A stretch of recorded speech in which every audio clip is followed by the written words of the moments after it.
Do I have a motion to approve? That was still on consent. Or, I'll put the consent calendar, removing, and then I'll list it. yeah, and then if you want to defer until we get to that. Have a motion to approve.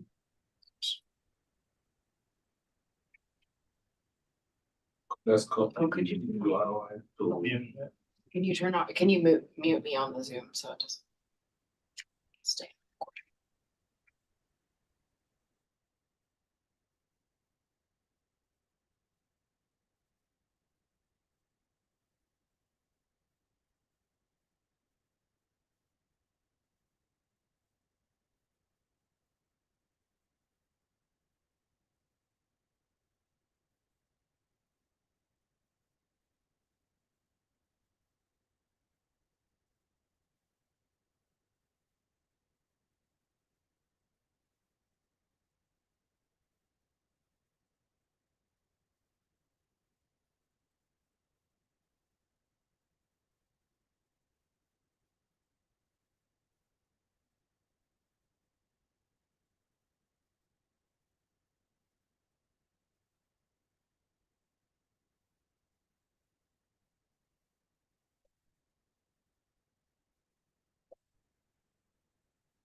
All right, I think we can go ahead and let people in.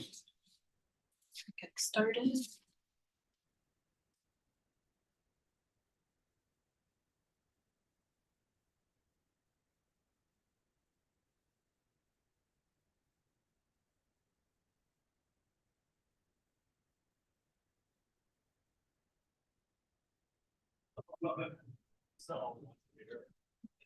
Olivia's not able to admit. Oh, maybe it has to be me. Okay, Oh, let me see if Like I everyone. can. I just did.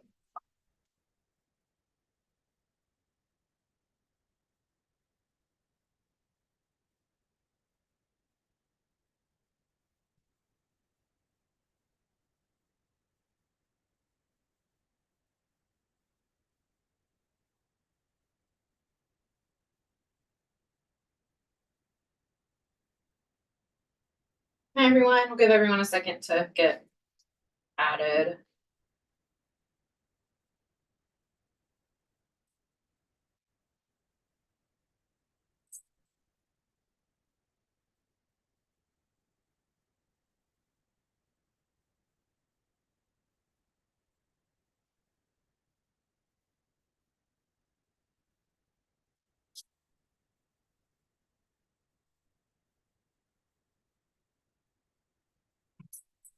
Questions. Can anyone else on the coordinating board side admit people?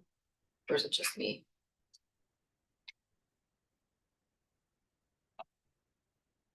I don't think I'm a co-host.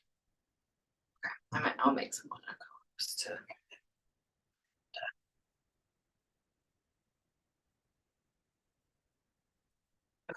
Just did, so.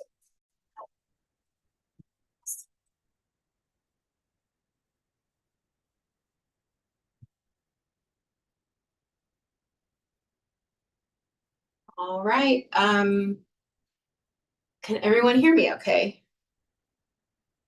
Okay, great. Welcome to the meeting, everyone. This is the Texas Education Research Center's Advisory Board meeting for June. Just a quick reminder to everyone, we are recording, this is a public meeting, so it's being recorded and live streamed on YouTube. We will get started. So for agenda item 1, if you could, thank you. Do we need to take attendance? Oh, yes, sorry. Yeah, I'll do it in this part. Yeah, thank you. Okay, so call to order. I'll take attendance really quickly. Kathy? Here. Oh, which Kathy? Me, Kathy? Another Kathy? I thought you said Jackie. Oh, sorry. You, Kathy Horn, yes. Yeah, it's here. And Jackie's here too. Jackie. You are also present. Okay. Holly? Here. Megan? I don't think we can hear you, Megan. No. I see Here. you. There you are. Okay. Okay. Now I can. Celeste? Here. Ryan? Here. Linda? Here. Angie?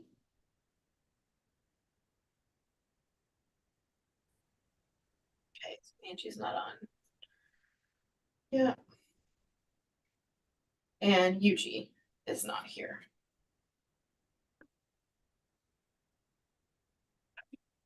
All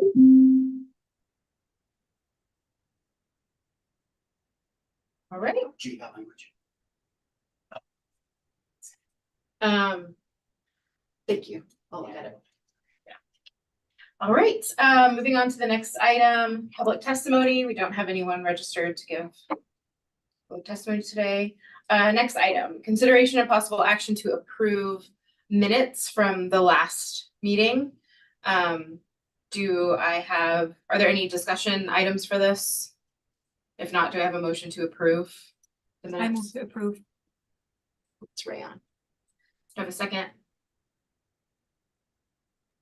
Kathy, I'll second. All in favor?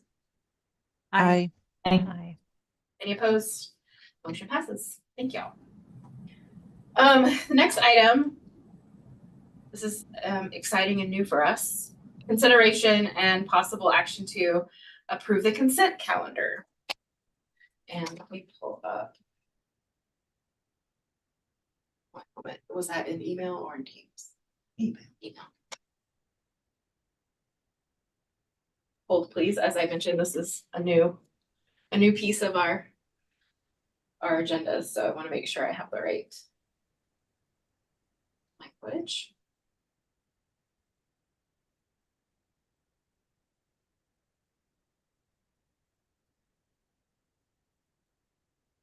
Okay, next is our consents agenda. This portion of the agenda consists of items to be routine and will be enacted in one motion unless separate discussion is requested by a member. Does anyone have any questions about this? Or if any member has a specific item they would like to remove from the consent calendar, we can do that now. Currently, the items on the consent calendar are in gray on the agenda, under item 7. So in the extension, so do any board members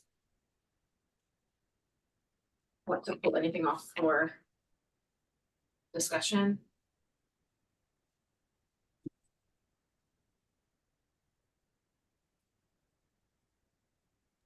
So you're saying this is all the extensions? Yes, so that's where it started. It's all the extensions, and then if we want to discuss any one in particular, we can do that now. And we will still discuss that when it comes up, otherwise we'll approve it on consent. My thought was maybe we pull off the ones that are over our 5-year mark, just to make sure we're touching base about that. So I have marked which ones those are. Are there any other ones people feel like we would discuss? Okay, I'm gonna list the ones that are hitting that over 5-year mark, or there was some question about the timing. Extension 4, UTD 116, extension 5, UTD 119, extension 6, UTD 126, extension 11, UH 22, extension 12, UH 25, extension 13, UH 27, and extension 14, UH 31. Is that it? Oh, and 18, UTA 119.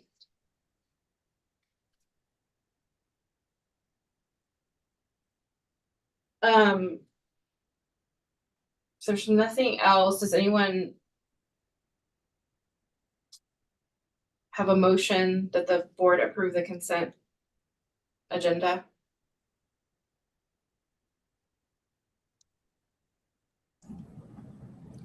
This is Jackie. I motion to approve. I second Celeste. Favor? Aye. Aye.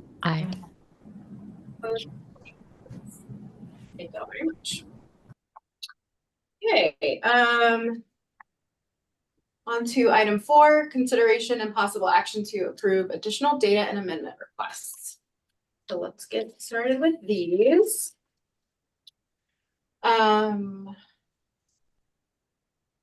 Data 1.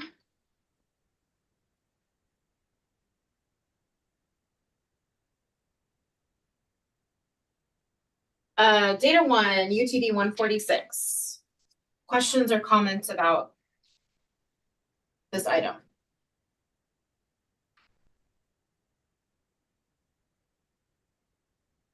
If not, do I have a motion to approve?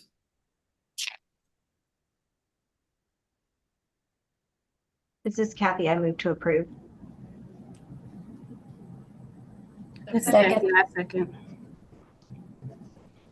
Was that Jackie? All in favor? Aye. Aye. Opposed? Motion passes. Great, data 2, UTD 167. Any questions on this one?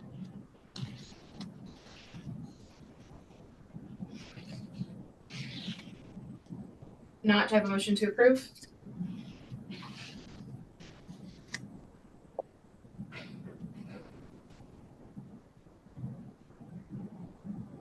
This is Kathy. I move to approve. Have a second? I second Celeste. All in favor? Aye. Aye. Opposed? Motion passes. Thank you. Data 3, UTD 179.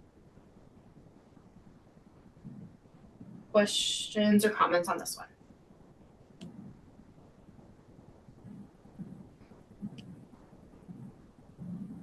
Not, do I have a motion to approve? This is I Jackie. move to, Oh, go ahead. go ahead.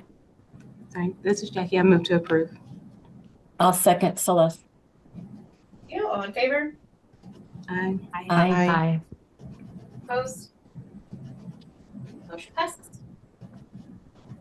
Data 4, UTD 192. Questions or comments on this one?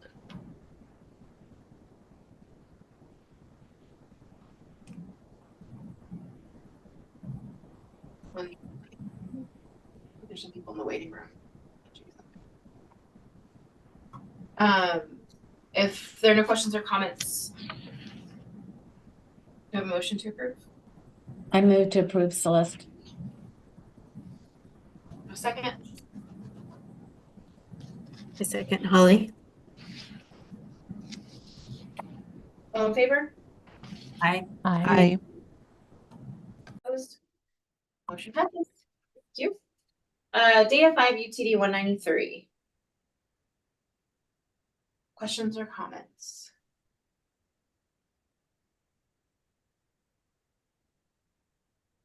Do I have a motion to approve? This is Megan. I motion to approve. This is Rayan. I second. All in favor? Aye. Aye. Opposed? Motion passes. Thank you. Data 6, UTD 195.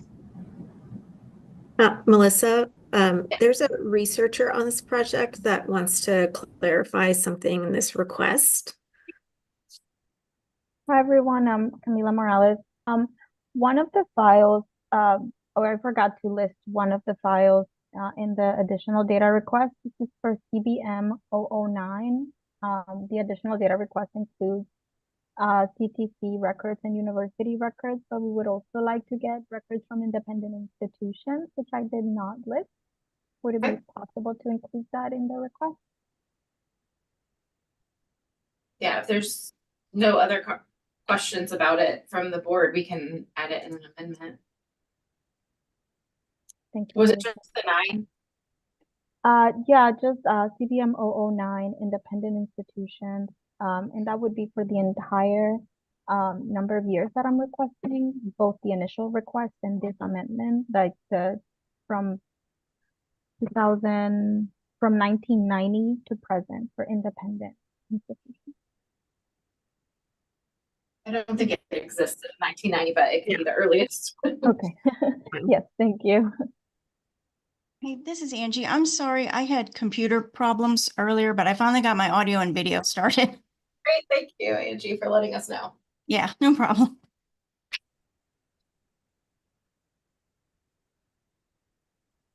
Any other questions or comments on this one after hearing that proposed petition? No. All right.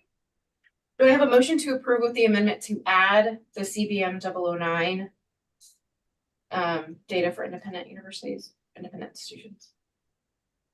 A motion to approve. Have a second? I second Celeste. Celeste. All in favor? Aye. Aye. So Melissa, we'll send in that revised amendment to you. Request, excuse me. All right, data 7, UH 049. Questions or comments on the board from this one?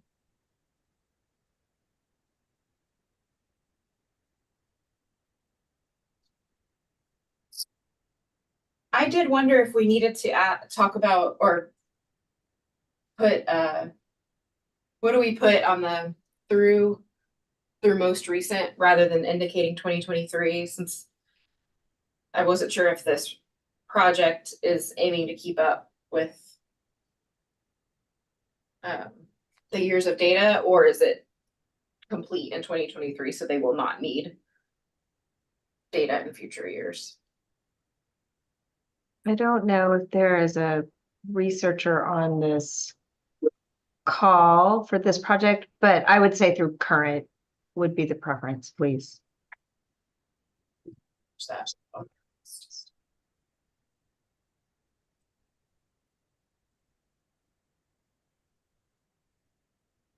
Any other questions or comments?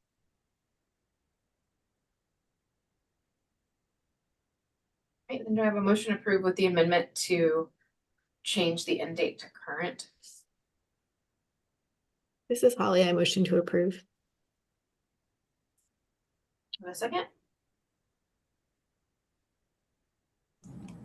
This is Happy Jackie. I'll Celeste. second. Was that Celeste and Jackie? Yes. Okay, sorry, thank you. All in favor? Aye. Aye. And Melissa, I just note that what we're seeing is the pre-meeting notes. Oh, yeah, Olivia, could you put it back on the?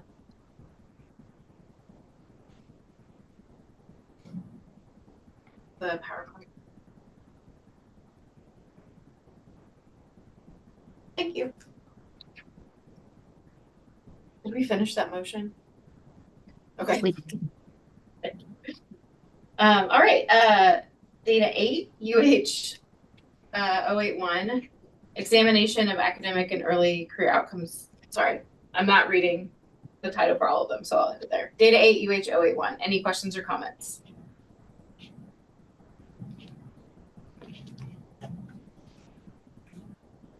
Do you have a motion to approve? This is Rayan. I move to approve. Do you have a second? Second, Celeste. All in favor? Aye. Aye. Thank you. Data 9, UH 082. Questions or comments? Have a motion to approve. Move to Angie, I'll approve. move to approve. I'll second, Celeste. All in favor? Aye. Any opposed? Motion passes, thank you. Data 10, UTA 230. Questions or comments on this one? I had a question on item number 3 with the data request. I didn't understand what et cetera meant.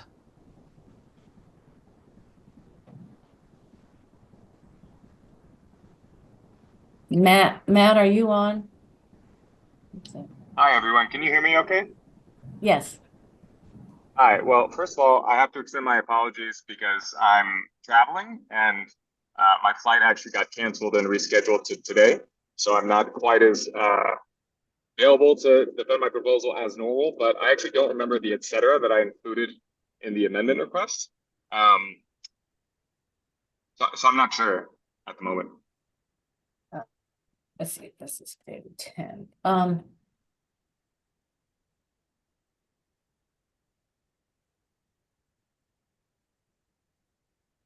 Matt, you were listing the tables you wanted: district, CTE calcs, employee demog, course assign, etc. So I didn't know if you were requesting additional tables or what that might mean. I see. And this is in regards to the teacher data specifically in that line?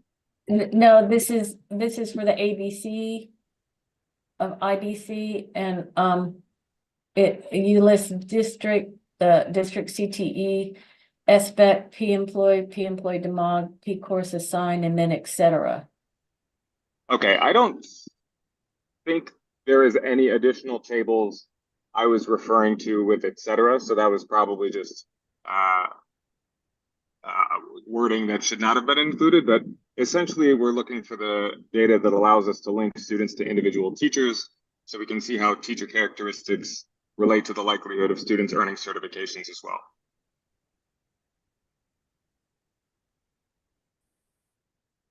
So should we just delete there's two places where it says et cetera. Should we just delete that? I think we can. I mean, we would only be able to approve what, like the specific data listed anyway. So if that's what Right. it is, then we should be okay. Okay, good. As long as that et cetera is not meant to include things that aren't specifically listed. Yeah, I think we're okay. Thanks for calling that out, Linda. Any other questions or comments on this one?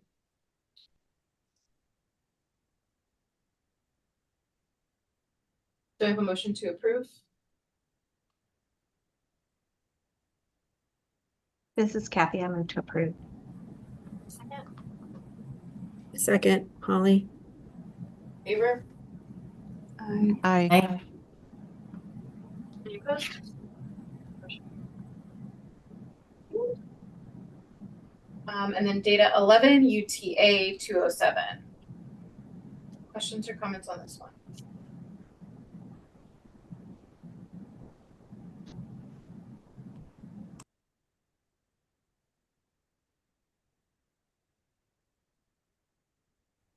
Was this one that was incomplete?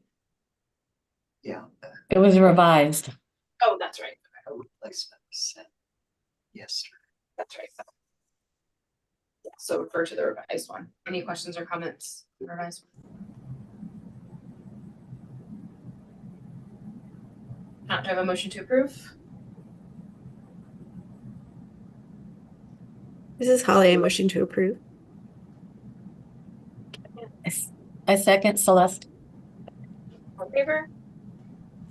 Aye. Aye. Opposed? Motion passes. All right. So now moving on to next agenda item, right? Yeah, item 6, consideration and possible action to approve additional data requests and extension requests. So first up is data 12 and extension 1 UH5. Questions or comments on this one?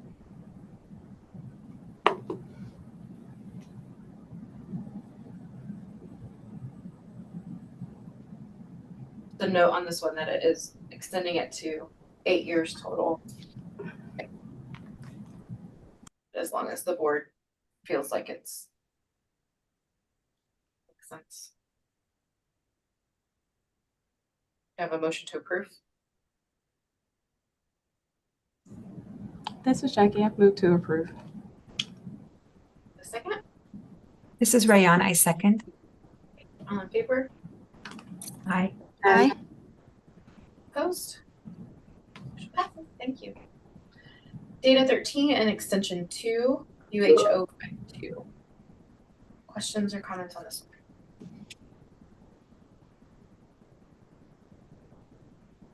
Not, do we have a motion to approve? This is Rayon. I move to approve. This is Jackie. I second. All in favor? Aye. Aye. Aye. Motion passes. And finally, data 14, extension 3, UTA 178. Questions or comments on this one? This is Lynn Malore, the researcher on the project. Hi. I do have, hello, everyone. I do have a request. I just recently learned that Texas does have an update to the NSC data, and I'm wondering if I could add that to the data request for the same years as the Texas enrollment and credential data. So 22 and 23.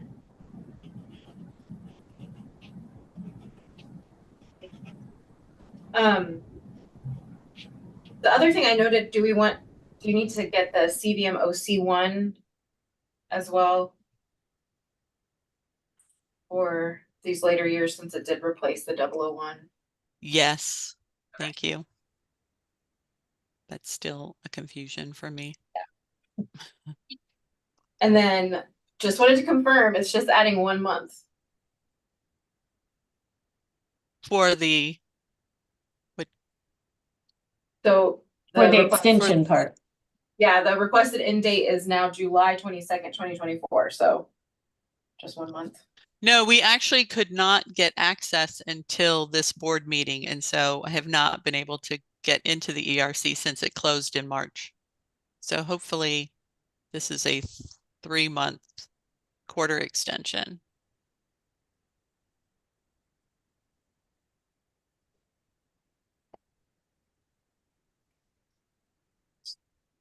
Am I reading that? Is that So you need 3 months. So 3 months. Let me open up it's the a document. So that would be September. So July, August, September. September, correct? Yeah, because the form says July 22nd. It does, yeah. Yeah, sorry. We thought we were going to be able to extend it at the end of March when it ended last time, but we were told we had to wait for this board meeting for approval. So we have not been able to be in the ERC. So is it the date September 22nd of 2024? Is that what the new date would be? Yeah, let's Yeah. make it September 22nd, 24. Okay.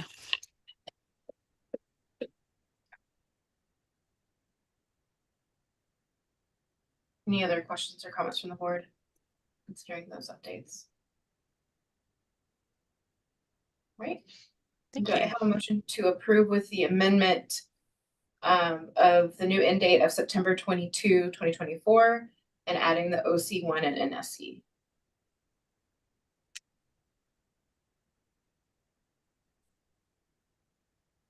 I move to approve, Celeste. I'll second Megan. All in favor? Aye. Opposed? Passes.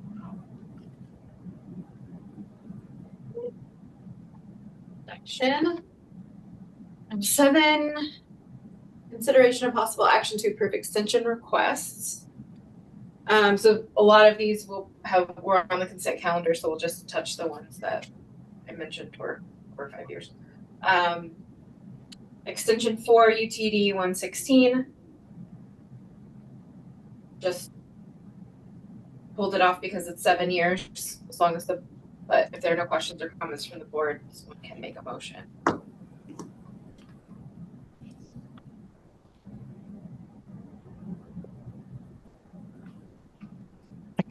I guess I'm not sure what you're asking from us, Melissa.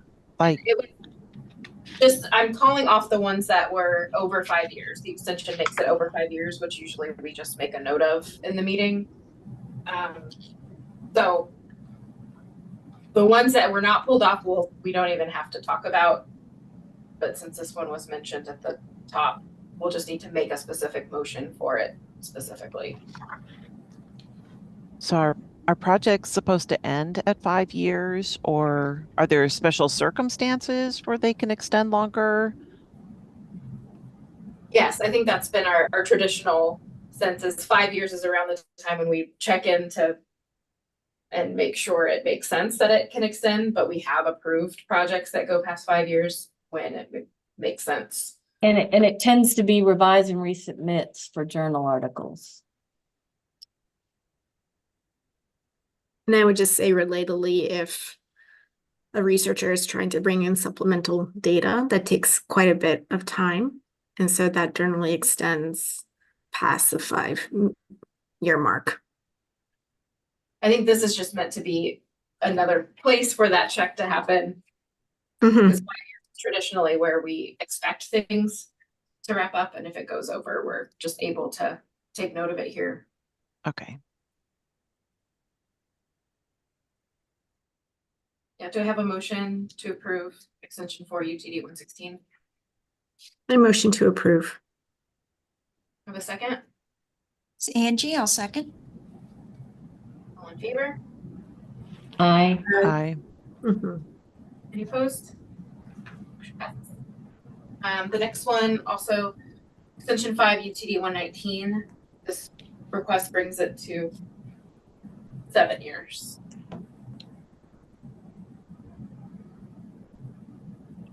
If there are no clarifying questions or comments from the board, someone can make a motion. This is Rayan. I move to approve. Have a second? This is Jackie. I second. All in favor? Aye. Aye. Any opposed? Extension 6, UTD 126. This request brings it to 6 years total. There are no questions or comments from the board. We can make a motion for approval.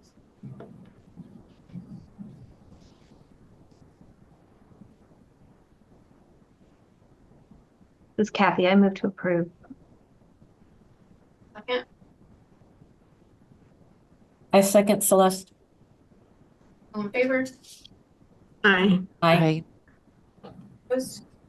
Motion passes. Extension 7, 8, 9, and 10 were all approved on the consent calendar. Extension 11, UH 22.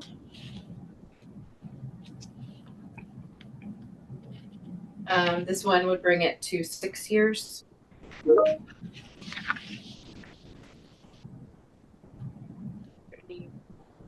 There are no questions or comments from the board. I have a motion to approve.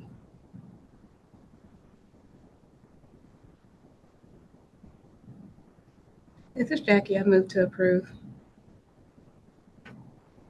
Have a second?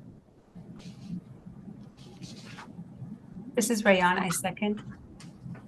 All in favor? Aye. Aye. Extension 11. All right, we just did that. Extension 12, UH 25. This one brings the total years to 6. If there are no questions or comments from the board, someone can make a motion to approve.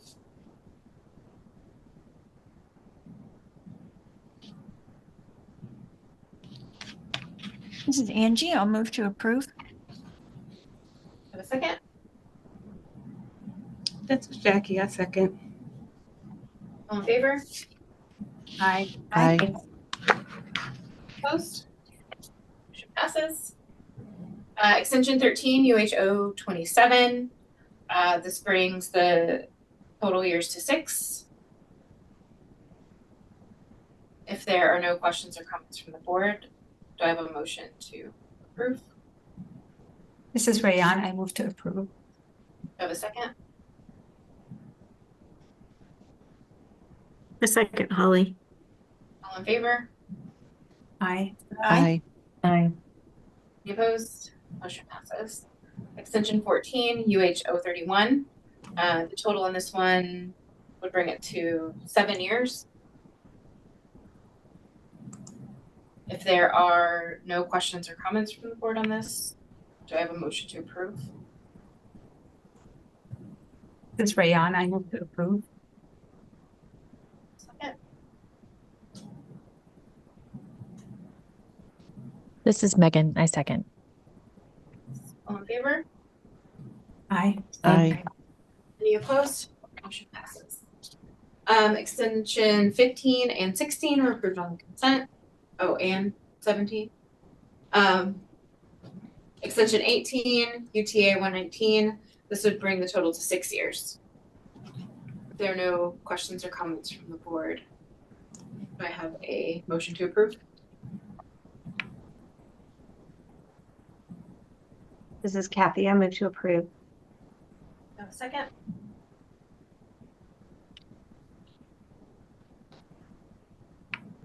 This is Rayan. I second. All in favor? Aye. Aye. Opposed? Motion passes. Great, and extension 19, 20, and 21 were on consent. Okay, so moving on to, oh wait, did I skip one? I have that page on here. So extension 20, did we take that off of the consent? Okay, extension 22. No, I'm No, we didn't. No. Okay. So we're through.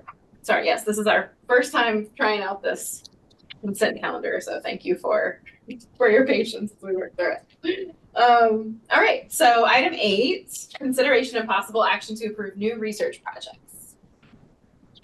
The exciting parts. A couple notes just before we go through. I really appreciate all of the work everyone's done to get the FERPA statements in there. I think there are a few cases in here where they still might need a little revision, but really appreciate that that work. And then the other piece is supplemental data, as we're working with our legal to like get around how to help make the supplemental data process better. In the proposals today, just a couple reminders that the approval is not necessarily approving the supplemental data as it's listed here. There's still processes that go through the agencies. And then, yeah, so we'll probably be asking you to talk a little bit about what pieces of the research can be done without that supplemental data, knowing that that's another process that still has to happen. All right, so let's get started with proposal 1, including remote access requests UTD 207. The impact of college double majors on labor market outcomes and labor market resiliency through economic instability. Do I have any researchers here to talk about this one? Yes, I'm here. Thank you for the opportunity to discuss this research today. My name is Greg Argueta, and I'm a PhD student at the University of Texas at Dallas. Dr. Trey Miller is Associate Professor of Economics and Director of the Texas Schools Project at University of Texas at Dallas, and he will serve as my dissertation chair and provide guidance throughout this project. For an overview, the objective of this proposal is to develop a broader understanding of the motivations and characteristics that lead students to double major. This study will demonstrate the extent to which these motivations are justified by labor market outcomes or reduce labor market risk. Some national studies have estimated that about, approximately 25% of students choose to double major in the US. Using the ERC's administrative data would benefit the field, which has almost exclusively relied on survey data to this point. I'll be looking at 3 research questions. First, how has double majoring behavior changed over time, and what student characteristics are associated with choosing to double major? Also, how does double majoring impact debt accumulation, time to completion, and credit hours to degree? The second question, do students who double major experience better labor market outcomes based on certain major combinations? And the third question, do labor market outcomes demonstrate more resiliency during economic instability for students who double major, and how does that vary by major combination? As far as benefits are concerned, understanding these questions will highlight areas of potential policy improvements and incentives for double majors that demonstrate better outcomes for Texas students. For example, instructional advising can be improved with salary estimates for different double major combinations that students commonly consider. State supported education programs can also be improved by optimizing course requirements to streamline the attainment of high value or high need double majors. And lastly, this research can be used to develop student financial aid programs that incentivize double major combinations with strong economic and individual outcomes. These instructional program and financial aid applications also serve to meet FERPA exemption requirements. And so this request is for a 2-year period, and I'm happy to take any questions. Thank you. Great, thank you. Do you have questions or comments from the board for the researchers?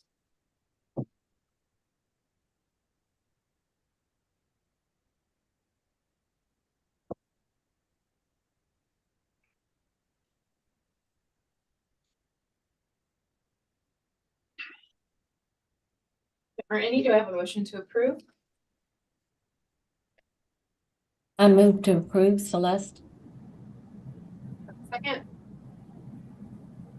Second, Jackie.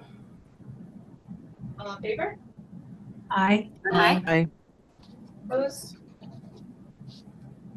Motion passes. Thanks, Renee. All right, proposal 2, including remote access request UTD 208, impacts of funding school districts for college and career outcomes. Do you have a researcher here to talk to us about this one? Hi, thank you so much for having us. My name's Clara, and I'm here with my co-author Haruka, and we are both PhD students in economics at the University of Chicago. And with this project, we want to evaluate the impact of Texas's college, career, or military readiness outcomes bonus policy on student outcomes in schools. And I'll refer to this policy as the CCMR policy. So this policy awards additional funding to school districts based on their high school graduates' college and career outcomes, such as college enrollment and industry-based certification.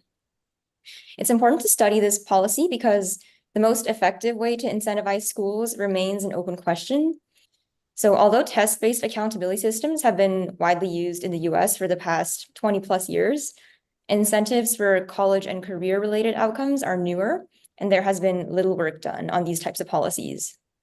Also, a rigorous empirical study is needed to understand the effect of this policy on disparities. So on the one hand, districts whose high school graduates are doing well to begin with will receive more bonus funding from this policy, which could potentially exacerbate existing inequalities. But on the other hand, the policy may incentivize lower performing districts to improve the outcomes of their high school graduates, which may help to reduce gaps in college enrollment and other important outcomes. And the Texas ERC data are well suited to test these questions because it allows us to examine a wide variety of effects, particularly on key disparities that are important to assess. Our project will benefit Texas by informing how schools and students are impacted by incentives-based funding policies. So this will help policymakers evaluate whether incentives-based funding policies are an effective use of state funding, and also craft policies that encourage beneficial responses from schools. We also think that our project fits nicely with Texas's statewide educational success efforts, such as 60 by 30 Tex, which seek to improve the post-secondary and career outcomes of Texans.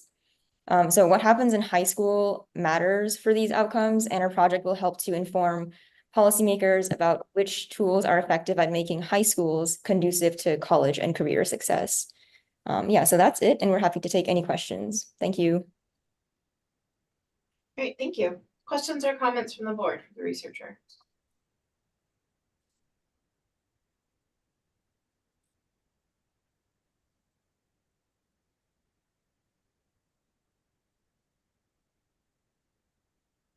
I appreciated the note in the proposal about what can be done or how much of the research can be done without the supplemental data. That was really helpful to see that.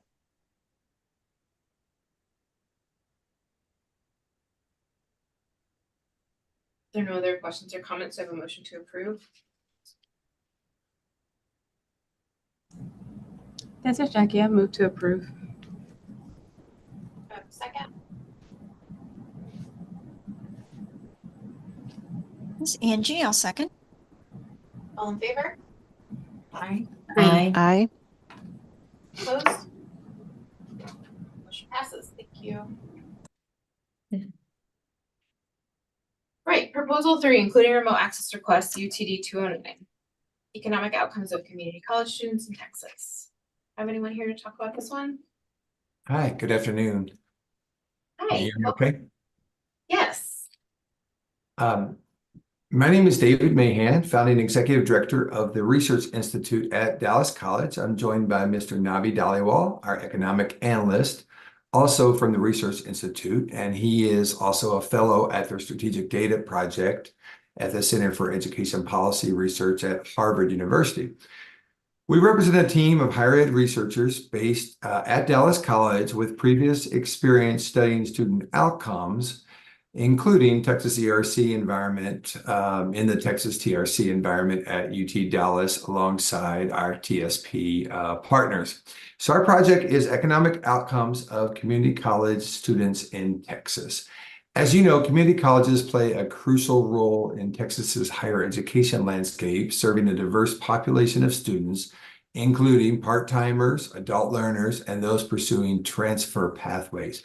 However, despite the importance of these various groups, there remains a significant gap in our understanding of how these students fare economically after their college experience and how to disentangle the potential benefits of community college across these populations and pathways. Our project aims to fill this gap by providing a comprehensive historical and descriptive analysis of wage outcomes for community enrollees across Texas. The goal is to trace the wage outcomes of students over time, dating back to the earliest college cohorts available in the ERC, which is from the 1990s to present. We will track and assess these student earnings a decade, 10 years post-enrollment, offering a detailed look at how these outcomes vary over time by cohort and by demographics, transfer status, field of study, and other critical factors. Importantly, this study will focus on those non-traditional students who are often underrepresented in existing data, such as part-time students and adult learners. With recent changes in the funding mechanisms for community colleges in Texas, such as House Bill 8, it is more crucial than ever to understand the economic impact of community college education. By establishing a historical baseline of earnings and other economic outcomes, our study will provide actionable insights for policymakers, educators, and institutions like Dallas College. Dallas College has served over 3 million students in its history, but with past data often difficult to reconcile due to the recent merger of 7 colleges into just one institution. We believe our study will have local institutional impact while also offering value to Texas as a whole. These insights will help shape strategies to enhance student success in the labor market, advocate for necessary resources, and ultimately improve the return on investment for community college students. Additionally, our research will consider various measures of economic mobility, including living wage attainment, manageable debt to earning ratios, and wage growth to provide a holistic view of post-college success. The findings will be disseminated through research briefs, data tools, and targeted reports to ensure that the information is accessible, and useful for a wide range of stakeholders. Ultimately, this project will not only enrich our understanding of the economic outcomes of community college students in Texas, but also offer vital data to support the continuous improvement of educational practices and policies within the state. We believe this research will be a valuable resource for driving positive change and ensuring that our community colleges can continue to serve their students from all learner populations effectively. Thank you for your time and consideration. We look forward to your questions and discussing how we can collaboratively advance this important work. Great, thank you. Any questions or comments from the board for the researchers? Yes, I noticed on the remote access form, there are 6 researchers listed, but I think the max allowed is 5. Yes. So, we have 6 on our team, and we know that only 5 online virtual access will be granted. But we entered 6 so that we could have 1 person available to attend on-site at UT Dallas for meetings. So our idea was to include 6, but only 5 with remote access. Yeah, I mean, and Melissa, we're happy to make an amendment to the revision to the remote access form to correct for this mistake.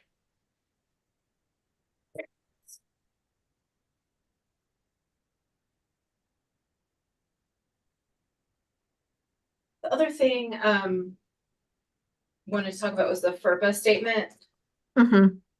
Audit and evaluation needs to be attached to a specific state or federal policy, but as this is more broad, I think revising that to be under the instructor or studies exception might be appropriate. So yeah, we can revise that. Great. Any other questions or comments from the board? I'll be really interested to see the findings from this. I think this will be exciting to see. If there are no other questions or comments, is there a motion to approve UTD 209 with the amendments of the FERPA statement and the remote access?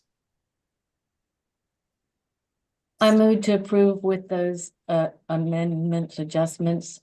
Celeste. A second. This This is is Rayon, Angie. I second. Rayon or Angie? All in favor? Aye. Aye. Any opposed? Motion passes. Thank you. Thank you, guys. Right. Proposal for including remote access requests UTD 210, the impacts of school neighborhoods on the academic and labor market outcomes of students with disabilities. Are there any researchers here to talk to us about this one?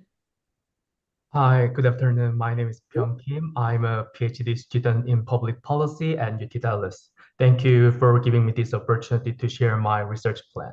The research that I propose today will be my doctoral dissertation. In Texas, about 700,000 students are taking special education, but despite this huge number of students with disabilities, it has not been examined what features of neighborhoods are related to the academic outcomes of them. So my first research question is, are the academic outcomes of students with disabilities affected by school neighborhoods? As we all know, educational outcomes of students are affected by where they live, where they spend their time, and with whom they interact. For example, a study using ERC data found that children who grew up in lower poverty neighborhoods achieved higher math scores. However, no studies have focused on students with disabilities, so my research will address this. And on top of that, my second research question is, what kind of school neighborhood characteristics moderate the impacts of special education removal on the academic outcomes? In 2005, the TEA implemented a cap on special education enrollment at 8.5%. So about 200,000 fewer students were enrolled in special education by 2018. A recent study using ERC data found that students with disabilities in wealthier districts are less likely to experience decrease in education outcomes even after being removed from special education. So in my research, I will investigate more diverse features of neighborhoods, such as the access to disability services, prevalence of social capital, including religious facilities and crime rates. The supplemental data at census tract level will come from Census Bureau and Social Security Administration. I believe that my research can benefit policymakers in Texas in a number of ways. First, it will help design targeted and localized educational policies. By identifying school neighborhoods where more policy support need, the TEA can optimize resource allocation and enhance the efficiency of educational expenditure. Second, the TEA could collaborate with other agencies to create supportive community environments that benefit academic outcomes of students with disabilities. Such partnership could focus on improving public safety or supporting access to disability services. In summary, my research will answer the question, where is the land of opportunity for students with disabilities, and provide related policy implications. Again, thank you for giving me time to share my research plan. Great, thank you. Questions or comments from the board for the researcher?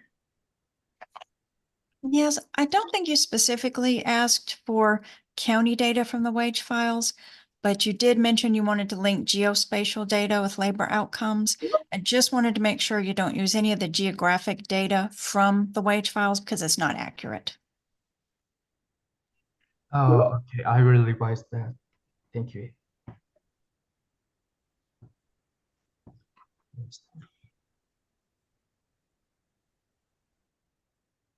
And as far as supplemental data, I noticed you're going to request census tract data and Social Security and Centers for Disease Control. Just wondered how you were going to link those to the ERC data. That's a great question. And to connect this census tract level neighborhood data with ERC data, I will use the approach of previous study using ERC data to examine the relationship between school neighborhoods and student math and reading scores. Specifically, the researchers identified the corresponding census tract for each school using the school address. Then they defined the census tract as boundaries of school neighborhoods. So I will employ the same approach that the research who used ERC data in 2009. So basically, it's the location of the school. Yes, right. Yeah. Okay.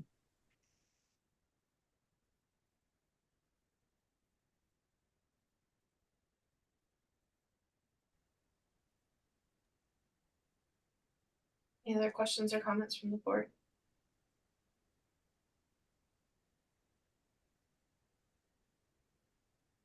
Do I have a motion to approve? This is Holly. I motion to approve. Do I have a second? I second Celeste. All in favor? Aye. Aye. Opposed? Thank you for being here today. All right. Proposal 5. Including remote access requests, UT 211, school quality and parental responsiveness and school choice. Anyone here to talk to us about this one? Hi, I'm Chirag. Thanks for having me. I'm a PhD student at University of Illinois at Chicago, and this would be my dissertation chapter. And my faculty advisor would be working on this with me, Javier Qureshi. She's a associate professor at UIC. So the motivation behind the study is basically that when parents move into neighborhoods, school quality is a big aspect that they look into. And to increase transparency for school quality, a lot of states now use accountability report cards for their districts, which and a major feature of that is they have school ratings for different schools in that district. And in fact, Texas was one of the first states to have test-based accountability ratings back in 70s. But the impact of these ratings or impact of school quality on parental choice in neighborhoods has not been is still not in question, because that decision is dependent on a lot of factors, financial, social, or geographical for parents. So that's where my research would come in.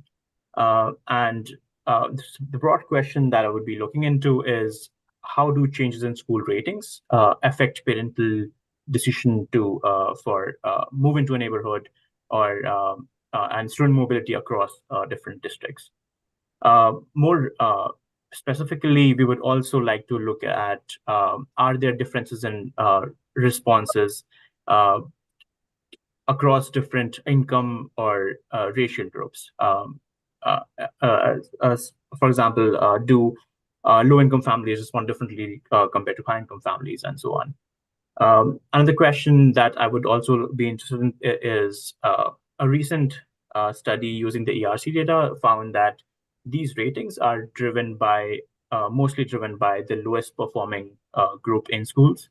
So it would be also interesting to look into, do these groups that determine school rating, are their responses different to other groups in the school? Or is it are school ratings more informative to particular kinds of groups and not informative to others? Finally, the third research question I would also look into is the long-term outcomes of these choices. So if there are parental responses to school ratings right now, 10 years down the line, do students make different choices in their college choice or employment outcomes and so on. So this would, I think, would be of particular interest to Texas lawmakers, because even of late, in the last few years, there has been a lot of debate around the recent A to F rating system that Texas moved into. a lot of districts pushed back to that rating system, saying that low districts that get low ratings would be penalized, and parents would move out of those districts, which would impact them financially. So our research would directly address that question, and further, our analysis into how the ratings impact different groups differently would also be informative for policymakers in terms of do these ratings change composition of schools or composition of neighborhoods in Texas. So that's where I'll pause, and I'll be happy to take any questions. Great, thank you. Any questions or comments from the board for the researcher?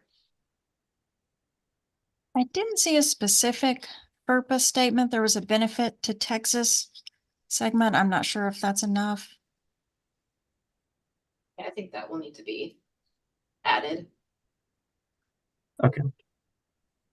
Sorry, can you just clarify what you mean by a purpose statement? So Chirag. FERPA statement. Oh, FERPA statement. Okay. Oh yeah. Sorry, I missed that totally in the end. I was rushing into submit and I forgot what the purpose is. Yeah.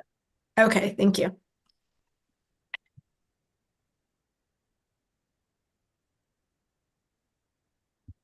Any other questions or comments from the board?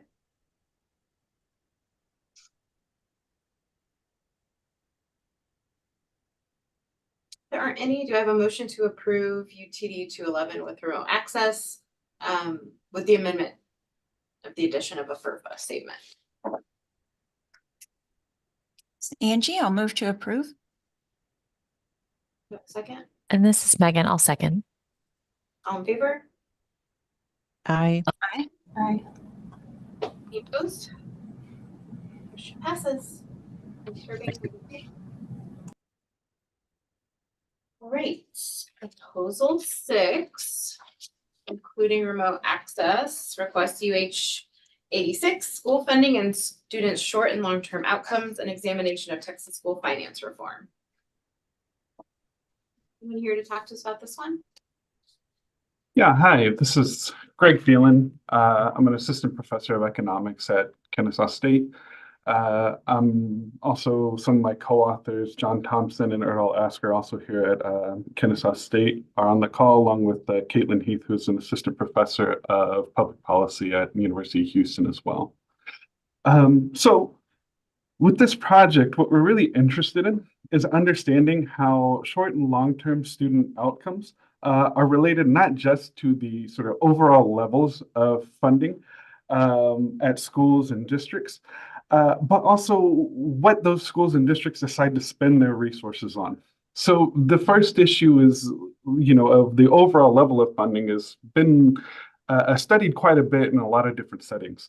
And in general, what the sort of like consensus on the findings is that more resources available to schools relates to better outcomes for students. However, that second issue of what exact activities these schools and districts are spending money on and choosing to use that funding for is not as well studied in terms of how it relates to student outcomes. So by this, an example of this would be like, is that money going towards salaries for teachers versus maybe something like extracurricular programs for students. And we see Texas as really an ideal study or setting to examine this issue because several reasons, but two big ones. One is that since the 1990s, there's been several different legislative and judicial changes to school funding formulas and policies that have changed the sort of mix of state and local funding that's available to some districts in the state relative to others. And second is that the detailed sort of information in the PEIMS budget and finance files will allow researchers like us to be able to observe where these sort of resources in the budgets are end up being going, or what activities these things are going towards, right? So our first sort of step in this analysis is first to quantify and characterize any of these sort of changes in funding at the district level related to any of these policy changes. And then second, relate them using, just sort of like a variance of multivariate regression analysis to short and long-term student level outcomes. So, test scores, but also longer term things like high school graduation, college matriculation and completion, and even for some early cohorts that we can observe employment and earnings. We think this is an important project, and we believe that it ties in well to some of the strategic plans for education in Texas, such as the 60 by 30 Texas plan and also the newer Building a Talent Strong Texas, because those have the explicit goals of looking at college enrollment and degree completion. And these goals, they don't just start when students graduate from high school. They're so often impacted by the resources that are available to students while they're still in elementary, middle, and high school here in Texas, or there in Texas. So thank you very much, and we'll answer any questions that you guys have. Thank you. Do we have any questions or comments from the board for the researchers?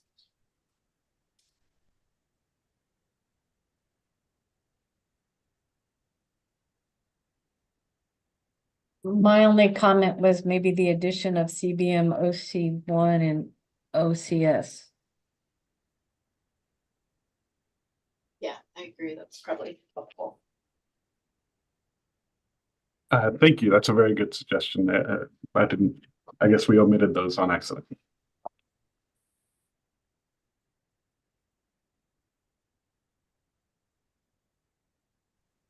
Other questions or comments? There are none. Do I have a motion to approve with the amendment to add the OC1 and OCS? I move to approve, Celeste. Second. This is Jackie, I second. All in favor? Aye. Aye. Opposed? It passes. Thanks for being here today. Thank you so much.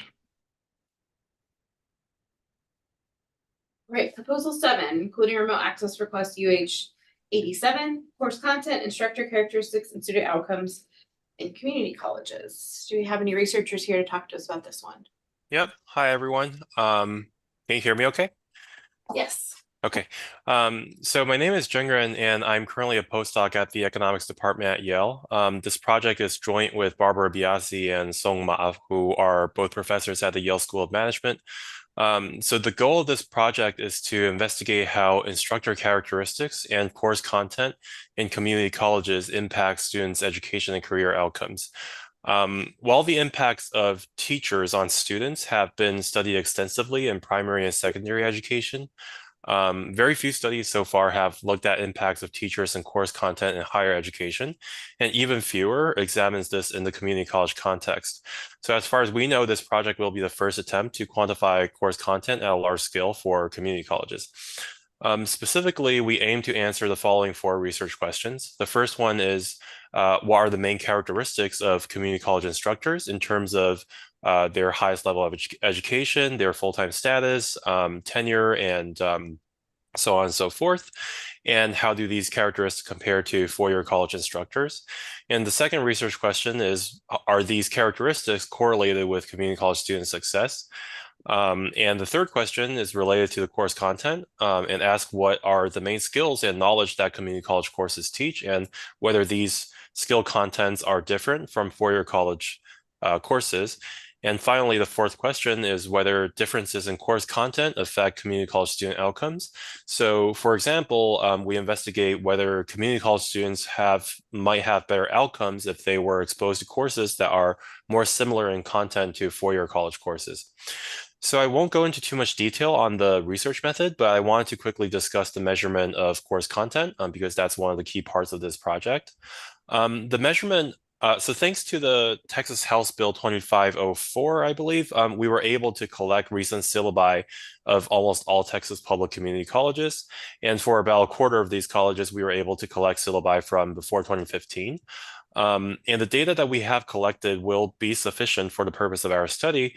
But of course, it will be helpful if we can collect archived syllabi from all Texas public community colleges. So if anyone on this board is aware of a central depository of such information, that will be super helpful.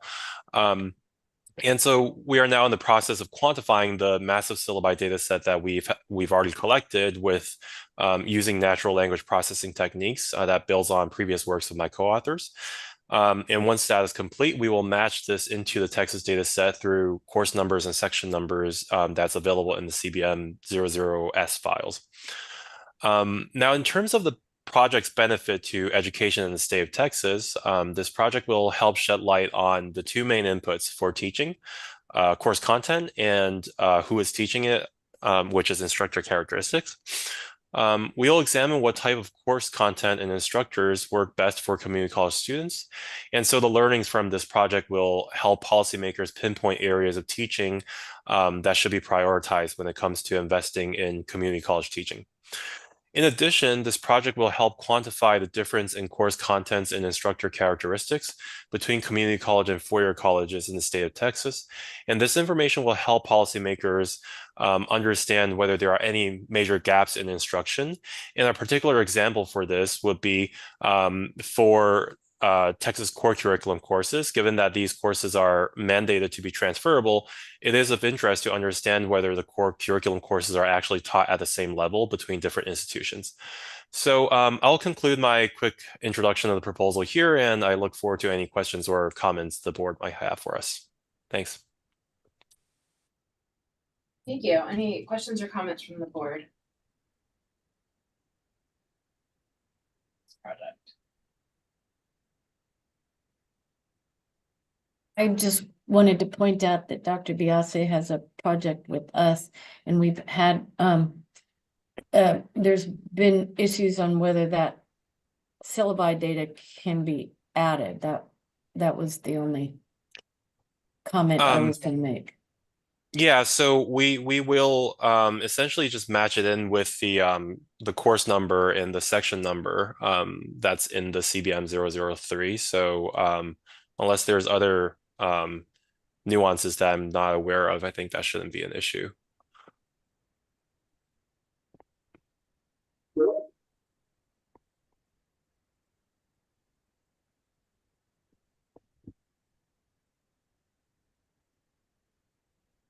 And would that be with or without the instructor name? Oh, It would have. Ideally it would, but so would that create an issue? Because I think we could potentially match it just with a section number, but I think the instructor name would potentially help us with the accuracy of the match. Yeah, I think that's the part that will likely have to come back through the process to make sure the agencies look at Yeah, that. so just to clarify, it's feasible without matching in with the instructor names, but it's ideal if we would be able to use that characteristic as a matching variable as well. But we can discuss that which one is feasible.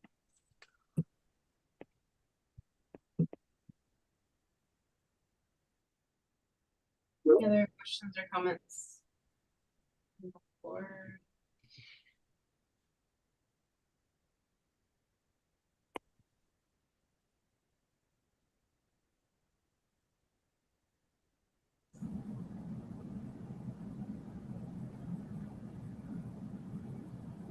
do I have a motion to approve? Ms. Holiday, motion to approve. This is Jackie, I second. All in favor? Aye. Aye. Opposed? Thank you. Thank you. Great. Proposal 8, including remote access requests, UH 88, equity efficiency implications of output-based college resource allocation. A researcher here, talk about this one. Yeah, hello. Hi, everyone. Thank you for giving me the opportunity to introduce our research project. My team includes myself. My name is Hyun Lim. I am a PhD student from University of Wisconsin-Madison. And my team also includes Professor Chao Fu and Professor Jesse Gregory, also from University of Wisconsin-Madison.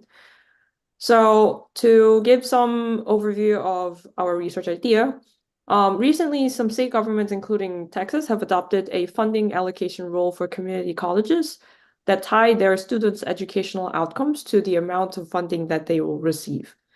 The purpose of such funding allocation is to provide incentives to community colleges to improve the quality of education they provide. However, there can be an unintended consequence where colleges are pressured to selectively enroll students who will perform well, or colleges can lower their graduation standards to make it look like more students are finishing the degrees, but the real value of the degrees is in fact lower. So in this project, we will focus on the Texas Higher Education Outcome-Based Funding Act, which was passed in 2011 and was implemented since 2014. And we're going to see how community colleges reacted to this funding allocation rule change. So the idea is to first look at whether student compositions have changed after the policy and how students' educational performance, such as graduation and transfer rates, have changed. Then we will explore whether the value of degrees from these community colleges has changed by looking at the graduated students' labor market outcomes and the transfer students' performance at four-year institutions. So the results will give a sense of whether the educational quality of community colleges actually increased after the policy, after the funding policy change, or whether the educational quality of community colleges actually, the colleges were just merely acting strategically to obtain more funding. So finally, based on the data results, we also plan to make a structural model to explore what is the optimal design of college funding schemes. Is it optimal to tie it to their outputs, such as graduation rates and transfer rates? So we're going to explore what's going to be the optimal design that can improve higher education equity and efficiency of the United States. Thank you.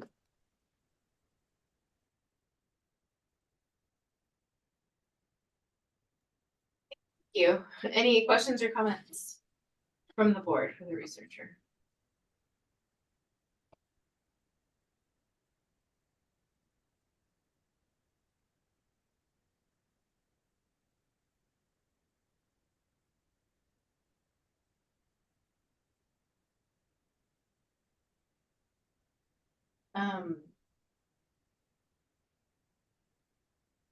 There are none. Do I have a motion to approve?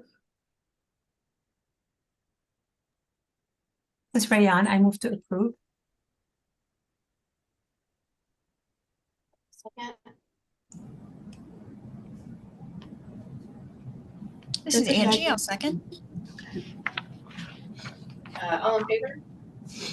Aye. Aye. Thank you. Motion passes. Thank you very much.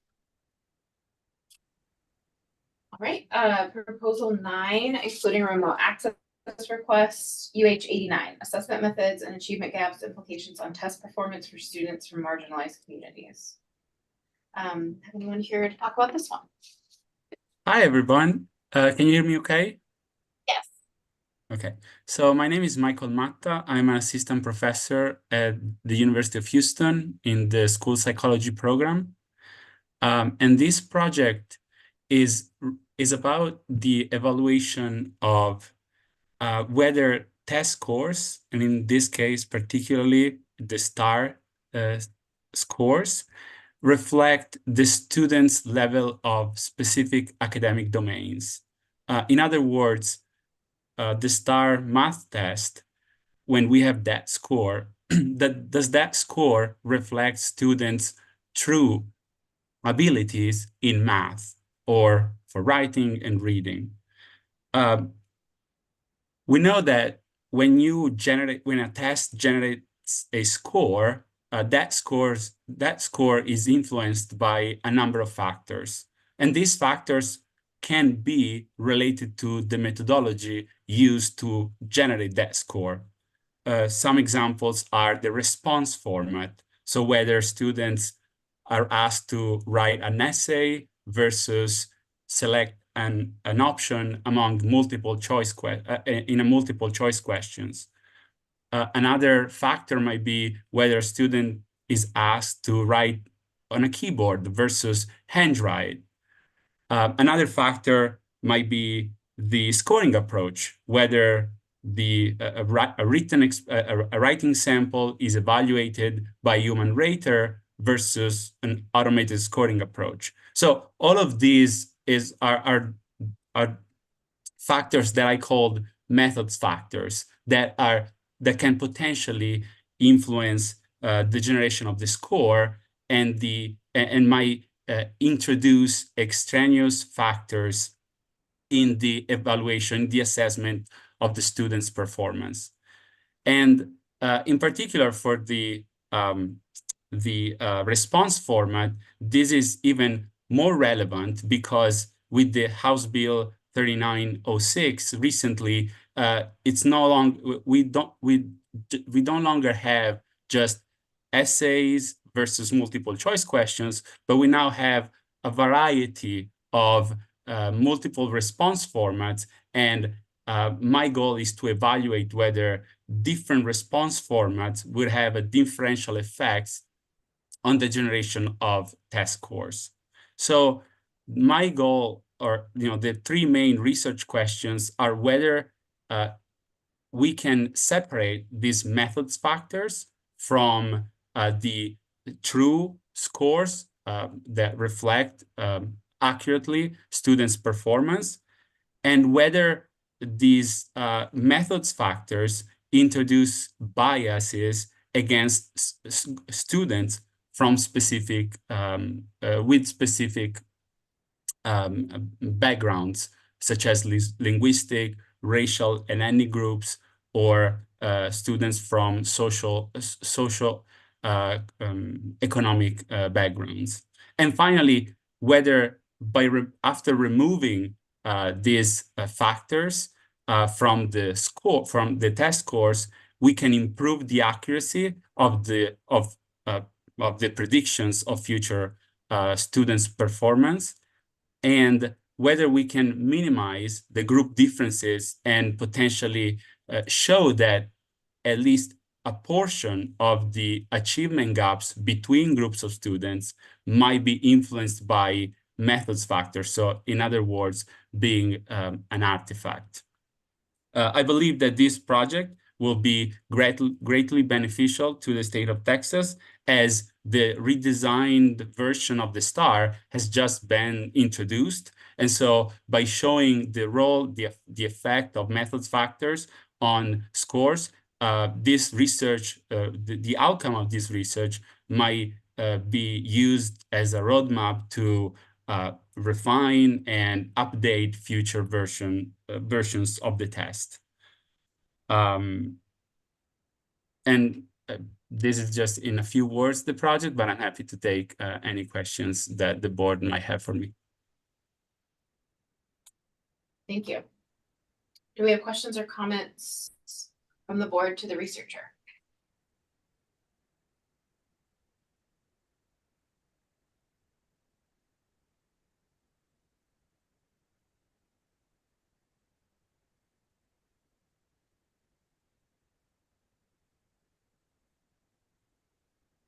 If there are no questions, I wanted to add one more thing that could, that might be one of those things related to supplemental data that I added to my request. And again, this specific request does not affect the ability to conduct the research, but I just wanted to stress that might require additional coordination with TA or agent or other part of specific part of the agency, because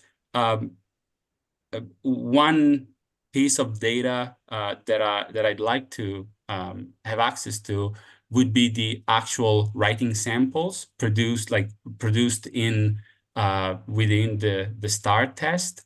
And I've used the ERC before, and I know that that's not part of data sets because obviously it's text. And so again, that will not interfere with my ability to answer the research questions. But if it's a possibility to get access to the actual text of the writing samples from the STAR tests, that would allow me to open to answer the questions, to examine a wider range of these methods factors.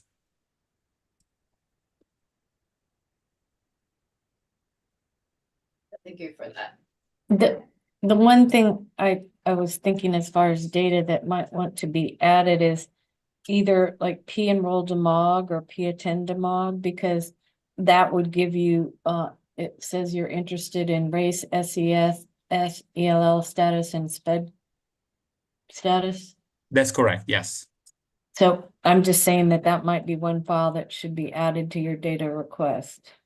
Thank you. Yeah, absolutely.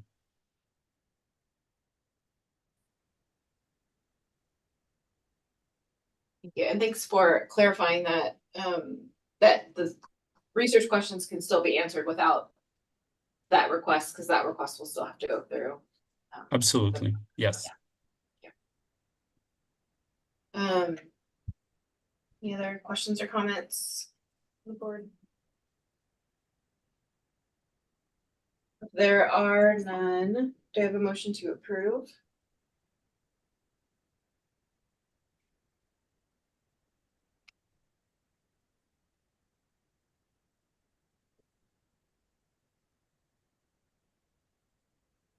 This is Megan. I motion to approve. Do I have a second? I'll second. I'll second. All in favor? Aye. Aye. Aye. Opposed? Motion passes. Thanks for being here today. Thank you. Have a good rest of your day. Thank you. All right, moving on to proposal 10, including remote access request UH90. Recruiting economics majors, the impact of an information campaign targeted at high school counselors. Anyone here to talk to us about this one?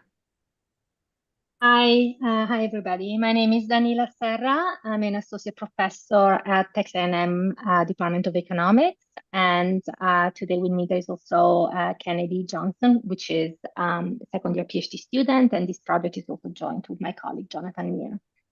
I'm just going to give you a hopefully 2 to 3 minutes description of the project. As the title says, this is a project that investigates the impact of high school counselors on students' choice of major. And this is a study that started a few years back when we selected 234 Texas high school, a large Texas high school that sent many students to Texas A&M to be part of our study. We randomly selected half of these schools to be invited to send a high school counselor to Texas A&M for an informational workshop. And the workshop had this broad aim of informing high school counselors about the field of economics. This is a high earning major. It is actually the highest earning major in the social sciences. It's a very good major. It tends to be primarily men dominated, male dominated and white dominated. We have very few women and underrepresented minority students. Part of this problem is a lack of information about what the field is, what the major is, what kind of job you can get, how much money you can make, and there is a stereotype associated with the major whereby people think it's all about money and banking and finance, which is not the case. So we implemented this intervention in 2019 for the first time. We've repeated it in 2022 and 2023, and we are about to repeat it again, involving always the same schools in September 2024. We are requesting ERC data to evaluate the impact of this intervention on the students who graduated from the treatment high schools. These are the schools that were selected to be invited to the workshop, as compared to the control high schools. These are the schools that didn't get the invitation. And so so far we have done some analysis using Texas A&M data. We have access to our own data on applications and admissions, and we see already an impact on the women and underrepresented minority students coming from the treatment schools choosing the major. And we want to now understand broader impact on the population of high school students, not only coming to Texas A&M, but going to other schools, including community colleges. And in the long term, we want to understand the impact of the intervention on earnings as well. The impact, the benefit to Texas is the better understanding of the role that high school guidance counselors play in advising students on choice of major and careers, and the impact that they can have in affecting long-term earnings. If you have any questions, please let us know if we can clarify anything that we put in the proposal.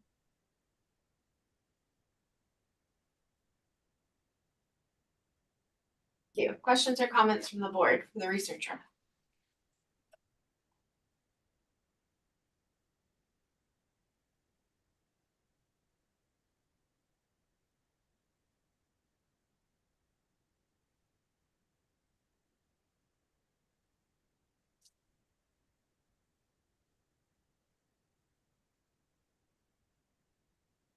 I'm not looking at the data table in front of me, but I have a note that we might want to add the OC1 and OCS. Is that not in there? I just missed that. Thank you. But yeah, if it's not in there, we can add that. Any other questions or comments? So Anna, do I have a motion to approve with the amendment to add the OC1 and OCS?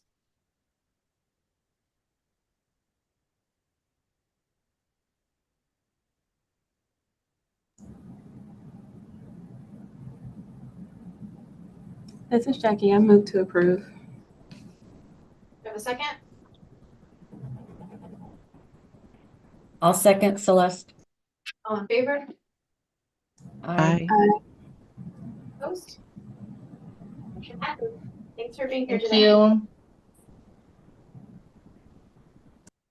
All right, proposal 11, including remote access request UTA 22244. Chaffee strengthening outcomes for transition to adulthood. Do we have anyone here to talk about this one? Yes, hi. Thank you for having us. My name is John Cosgrove. I am a senior study director with a research firm called Westat, and two of my colleagues, Catherine Henderson and John Fluke, are also in the meeting with us. So we've been contracted by the Administration for Children and Families to carry out a study called the Chaffee Strengthening Outcomes for Transition to Adulthood Project, which explores innovative methods for evaluating programs serving youth transitioning out of foster care. So one of the programs selected for this study, Great Expectations, provides comprehensive support services to current and former foster youth who are enrolled in community colleges throughout Virginia. So the program is delivered by community college coaches that can provide a variety of services designed to meet the diverse needs of this population, including academic support, job placement, life skills mentoring, accessing material needs, kind of anything that this population would need at the community college. And Great Expectations is now available across all community colleges in Virginia.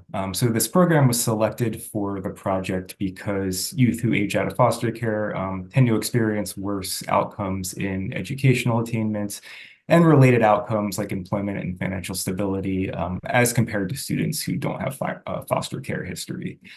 So some common barriers to college success among former foster youth include kind of a lack of preparation for college and kind of knowledge about how to navigate community college systems, economic and housing instability, and just kind of a lack of personal and institutional support and connections. And so a college coaching program like Great Expectations really has the potential to address some of these barriers and promote better outcomes for former foster youth.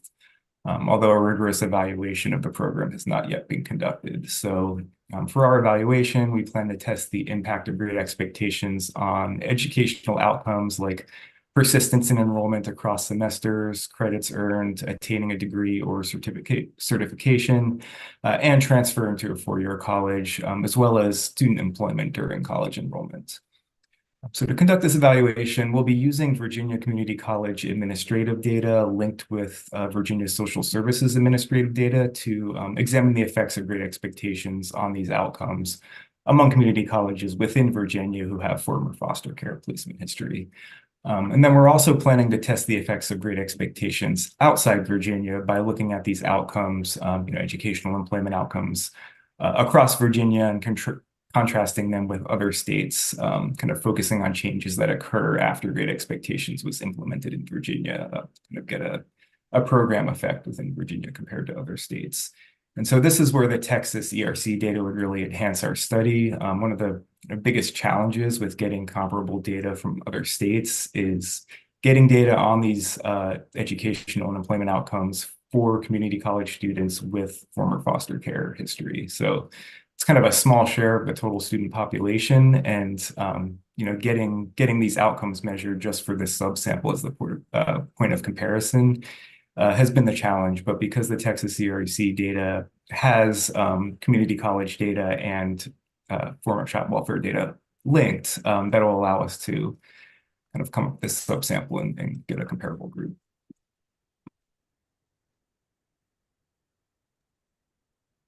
Great, thank you. Questions or comments from the board for the researchers?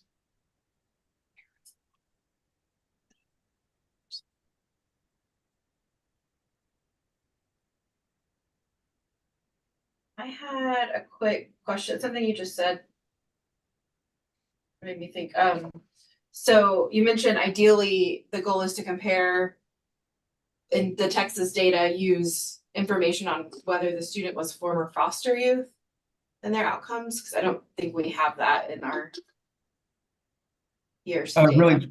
Really just needing to limit the population that we're comparing to students who were previously in foster care. Yeah, I'm not aware of that being in the ERC data unless. Yeah, in the K-12 data, it The is. K-12 data, okay.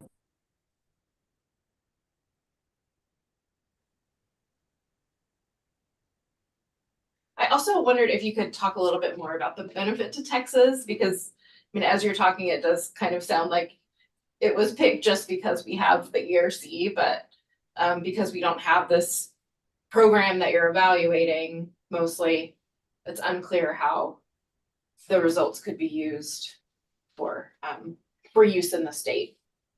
Yeah, and so I mean the outcomes primarily will kind of help to inform how to better serve this population, and we're prepared to do any kind of tailored analysis and reports for Texas, and anything kind of drilling into students within Texas as well, for this comparison. And also just share any of our data code or anything like that for replicating these analyses.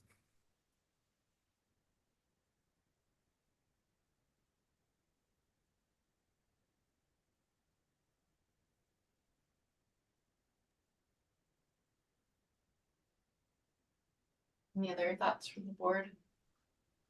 Yeah, I'm just wondering, in Texas, is there a similar program than that relative to the one that you're evaluating in Virginia?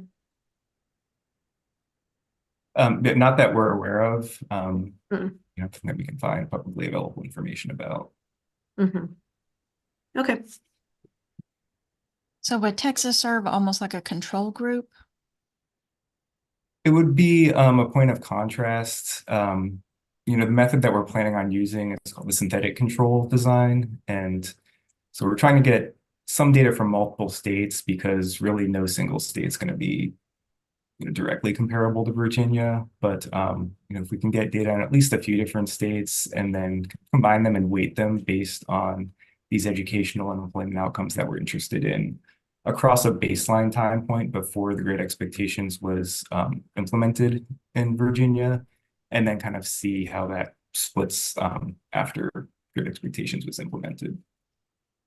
So it wouldn't be like Texas itself is serving as the control or the point of comparison, but just part of a larger group. The data would kind of contribute to that synthetic control condition. Yeah. I guess my other question, in considering it that way, is are there ways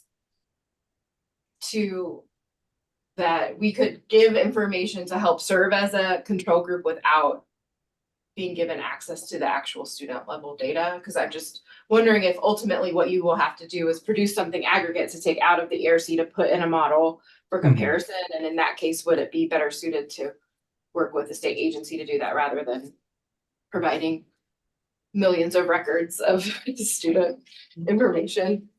Yeah, our request was for state level and then maybe community college level as well. So we could potentially create some of those synthetic control comparison conditions for specific colleges. But yeah, for the design that we're using, the individual level data wouldn't be necessary. We would be using that to construct these aggregate level conditions. Yeah, I think my biggest hangup is the specifics of how this benefits Texas, where, you know, that's our charge for using the data is having a clear connection to something. And I mean, not that we don't understand what the methodology of what you're trying to do, but for the specifics of getting access to this data, I do feel like we would need more specifics on how the results from this could be used by either people on the ground in Texas or policymakers. Any other thoughts from the board on this? Or Well, could it be if he does find better outcomes from that Great Expectations program, that it could be something that Texas could then use, if possible? Yeah, that's how we were thinking about it, is you know, from what we find, and also even within Virginia, trying to connect outcomes to maybe variations in how coaches deliver the model. So we can get kind of specific you know, ideas on how to best serve this population that we would hope to be generalizable to other state systems.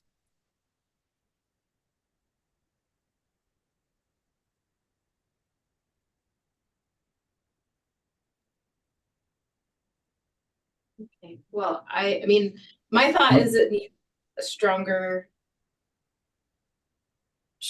benefit to Texas reasoning to get, you know, student level access for something I'm not clear needs student level access, but I mean, I'm happy to hear others on the board's thoughts on this. So I have a question. I'm sorry, Holly. Go. No, go ahead. I have a question and then a wondering. So my question is the ERC data, it sounds like the ERC data are needed because of the ability to identify foster youth through the TEA data. That wouldn't, I don't think, be I mean, I guess it could be a special request, but wouldn't be publicly available through other data that are otherwise aggregated at the level of analytical interest. Is that accurate? Exactly, yeah. So, you know, these educational outcomes, there are probably data on those that are publicly available, but not for this kind of specific subpopulation that we're interested in. And we would kind of need to get that as a point of comparison to be able to detect effects for the relevant population. So in hearing Angie's comment earlier and an agreement that there could be potentially some learning, proactive learning that the state policymakers might gain from the work that what you will learn from Virginia. I wonder, Melissa, if one potential consideration, I don't know the pathway around you know, if the answer to my question is, which it was yes. Like I don't know the pathway around that, but given that I do think there are some benefits to Texas that are not so clearly articulated in the current version. I mean, would one option be to, I can't remember, I'm sorry that I every time forget the language on this, but potentially approve conditional on your finalization of the updated, as chair, your finalization of the updated benefit to Texas section? Yeah, I think that's one of the options once we. Yeah, I just wanted to make sure I understood. No, it's fair. If I could weigh in for just a second. My name is John Fluke. I'm a PI on the project with Westat and OPRE and the Kemp Center. We probably also should place this in kind of a national context.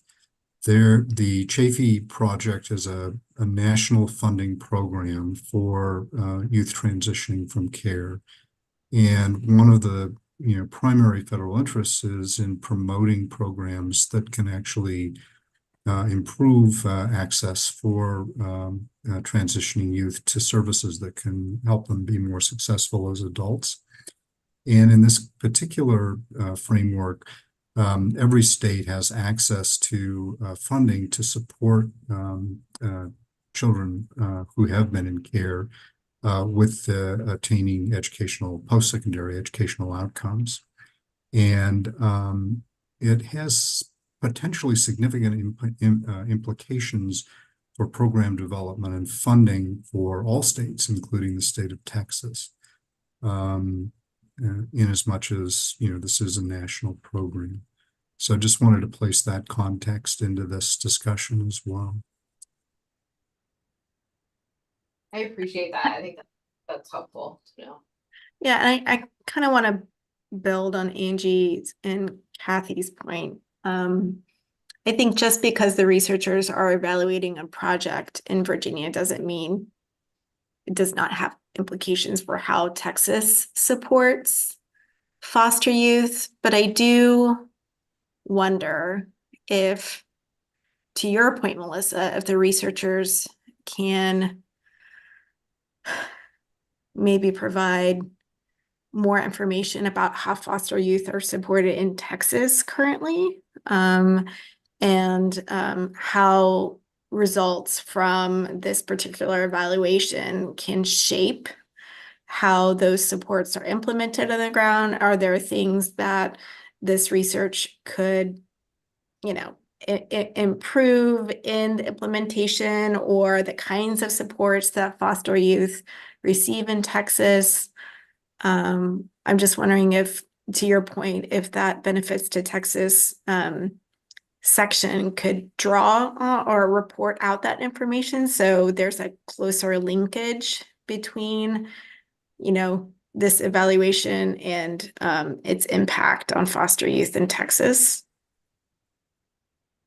Yeah, I like that a lot, Holly. And I think too, even just the context that Dr. Fluke gave right now about how there are possible funds available for states like Texas, and all of that, I think, is super helpful for this context, because right now it just kind of reads as we're asking for this data because you have it, and not because it actually get something out of participating in this study by allowing access to the data. So I'm like trying to see if there's a way to focus in on how the data is used in that way. Hi, this is Catherine Henderson. I'm the project director for WestApp for the overall project, and we would be happy to amend the application to reflect that.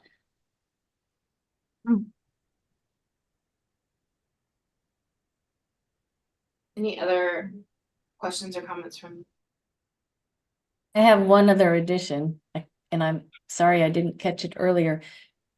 We need to add the P-enroll demog, which is where the foster care is in, and probably earlier than the 2000 that they're requesting a higher ed data. So like it goes back to 1994, but I'm not exactly sure when the foster indicator was added. Not that far back. I know I know that much. We added it, I believe, much later.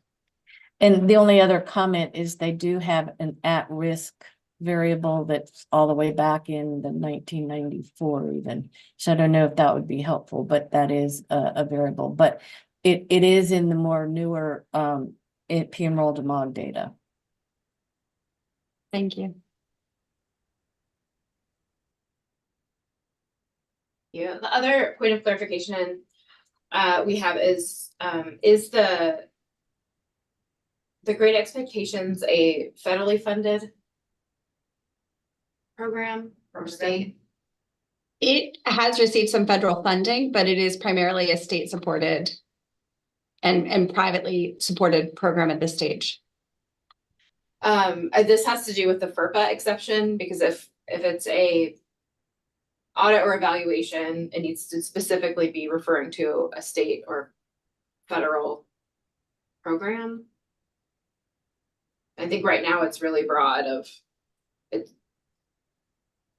evaluates programs serving youth transitioning out of foster care. Whereas if it's evaluating a state or federally funded program, it needs to be. So the Chafee program is a federally funded program that's available across, or funding source that's available across all states. And this is one component of a larger evaluation that is looking at a number of those different projects. Okay. Do you want to? I'm sorry, can you tell who funds it? Because I'm trying to determine if it's legally an education program. Is it the Department of Education that funds it or another department? No, it comes from the Department of Health and Human Services. But it's not, it's got to be to be under audit and evaluation has to be a federally funded ed program. So, okay. Or a federally or state funded ed program. So that's what we're just trying to figure out of how that classifies. Okay. So yeah, we might need to talk also about what the appropriate FERPA exception would be in this case if it doesn't fit. Like, would it fit better in the improving instructions exemption under studies?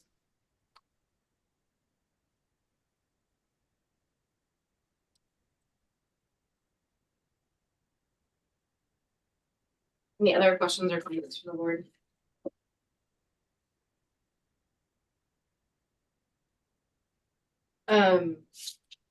Here's my list of ways to move forward.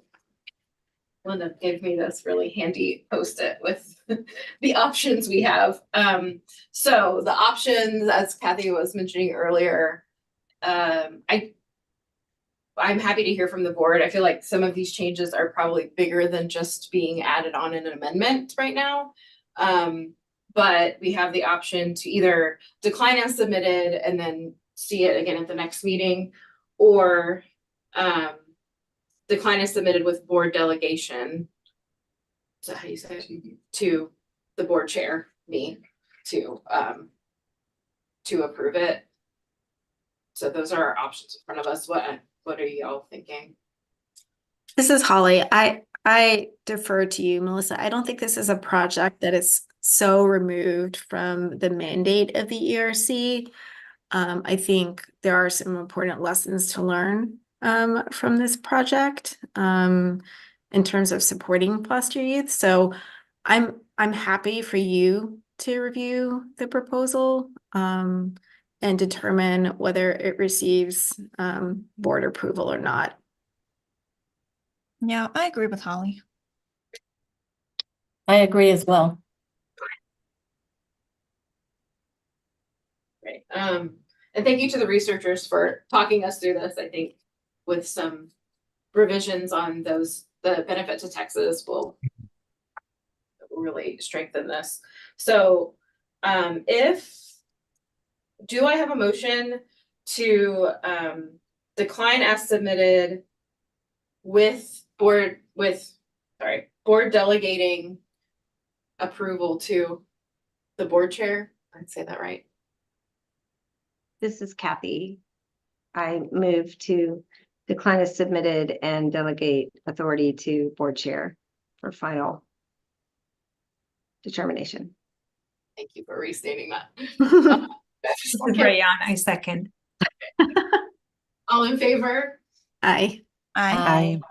Any opposed? Motion passes. Thanks to you all. Thank you. All right. Proposal 12, including remote access request UTA 244. No. Turn the page. Proposal 12, including remote access request UTA 245, investigating K-12 trajectories and post-secondary outcomes for STEM interested students. We have researchers here to talk about this one. Yes. Hello. Thank you all for hearing this proposal from me. My name is Katarina Huss. I'm a graduate student in the Department of Sociology at UT Austin. This project is part of my dissertation research with my advisor, Dr. Chandra Muller, also in the Sociology Department at UT Austin.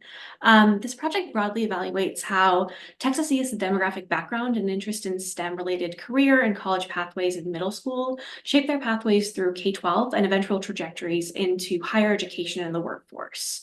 And In order to complete this project, I propose linking survey and district data from the Beyond Blackboards project with ERC data, including that from the TEA, Texas Higher Education Coordinating Board, and TWC.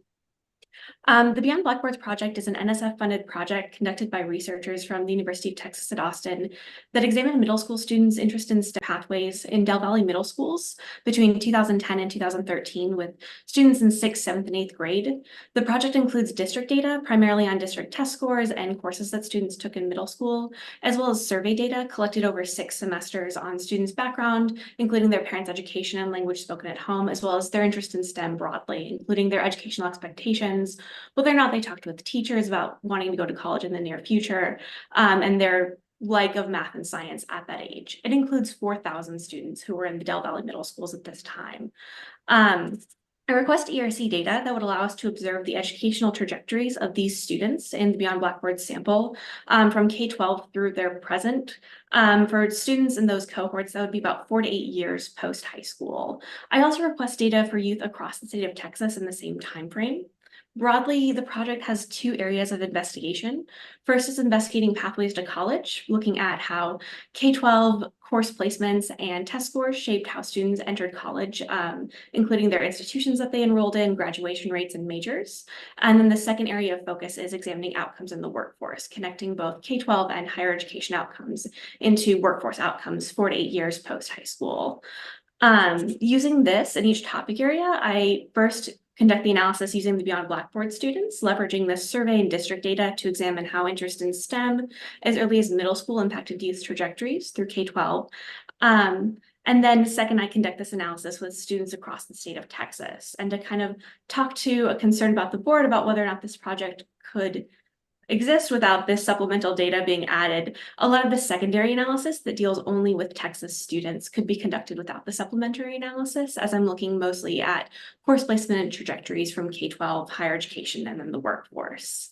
Through the analysis, I hope to gain key insights into that are relevant in the field of sociology into how educational trajectories of youth are shaped throughout K-12 based on students' demographic background. And also, for the state of Texas, I think this is particularly relevant given the prominence of interest in preparing students for college and opportunities in STEM, given the growing STEM-related career opportunities in the state of Texas at this point in time. It also contributes to this growing knowledge of what actually makes students college-ready in Texas schools and what prepares them to actually take these next steps forward. Particularly interesting from this project, we found in our preliminary analysis that between 70 to 80% of students in middle school wanted to go to college and were interested in careers in engineering and science. And so we're really asking, if students are interested in middle school in these sort of careers at the end of high school, are they able to pursue that in Texas? Do we have the right programs in place to help them get there? Or are there barriers in place that are preventing them from moving forward? I welcome any questions that you might have, and thank you for hearing this project. Great, thanks. Any questions or comments from the board for the researcher? Yes, I see that you requested county of employment from the wage data, but I would advise not to use any of the geographic data that's in those files, as it's just not accurate. That's really helpful. I'll take note of that.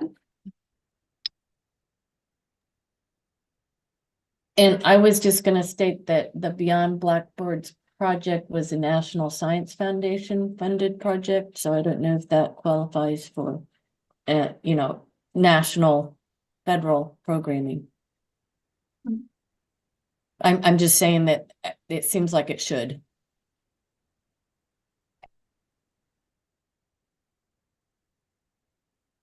I feel like, but it's Beyond Blackboard's a survey. It's not. It's part of the survey is just part of the broader. The Beyond Blackboards project it's a set of data I have access to that was funded by the NSF. It's survey and district data. I would say, well, the FERPA exception was something I thought we could talk about. It seems like it would fit the improved instruction a little more, since I'm not sure what the exact policy, like if it was just a way to collect information on students about this, that's not necessarily a policy, it's more of a. That's my only thought about that, but I think updating the FERPA exception, it could quite easily fit with improving instruction.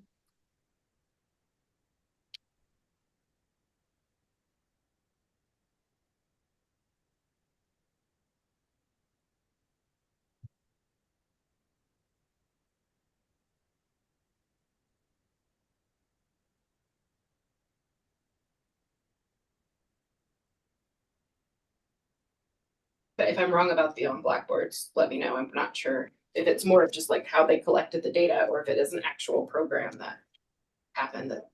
It was an actual program in Del Valle, the way I understand it, several years ago.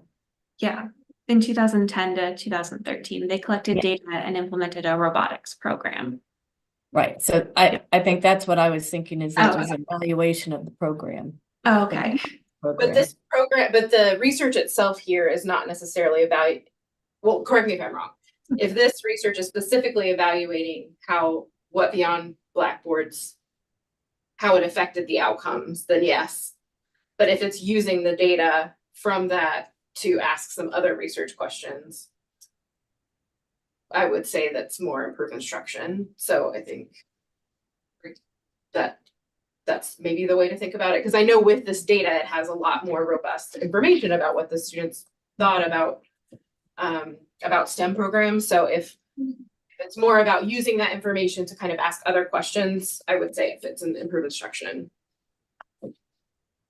I think that's maybe an accurate way to conceptualize it, is that I'm asking additional questions with this data. Yeah. Okay, and I'd be happy to, make some changes to that and get back to you on that. Yeah. Thank you, Celeste. The other thing I thought of was maybe adding the CBM00A data, which is continuing ed student data, because I do think there's some STEM careers that go through that pathway, not necessarily just the courses that are on the academic side. So that might be another way to get some information. Yeah, that's the continuing education data. That makes sense.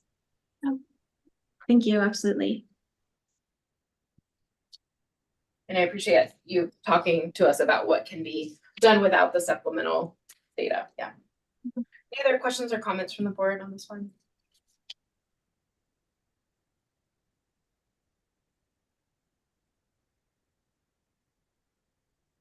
If there are none, do I have a motion to approve with the amendment to revise the purpose statement and add the CBM00A data?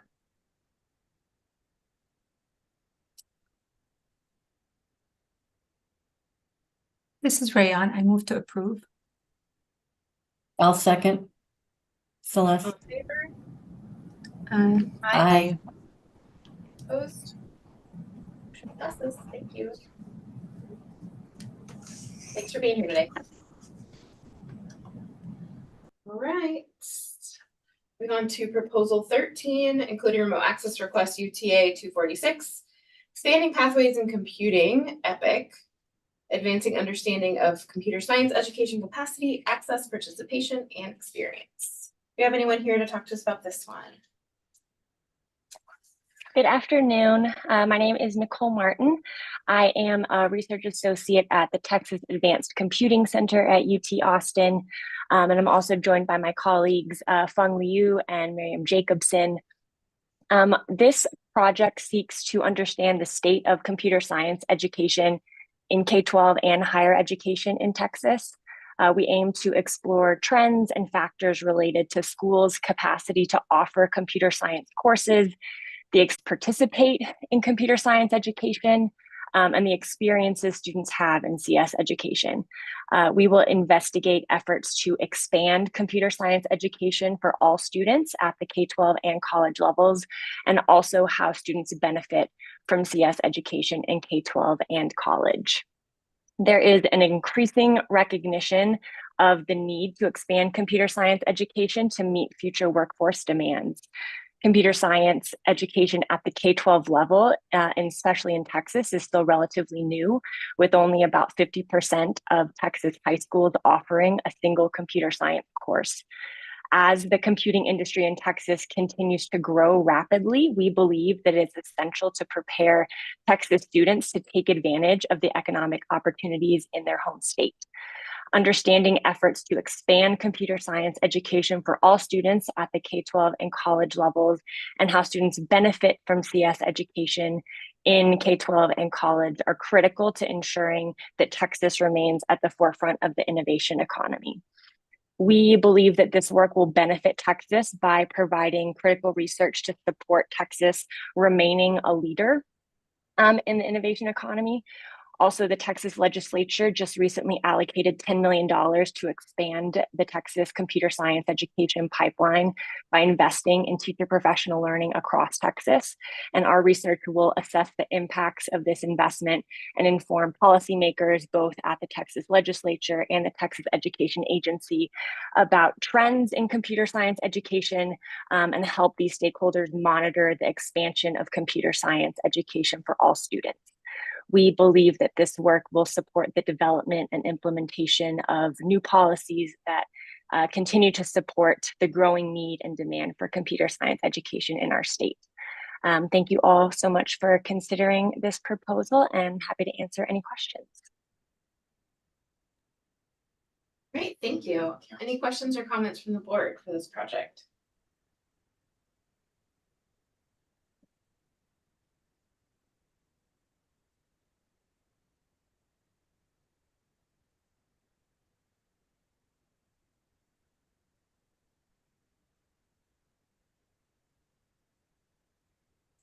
There are none. Do I have a motion to approve?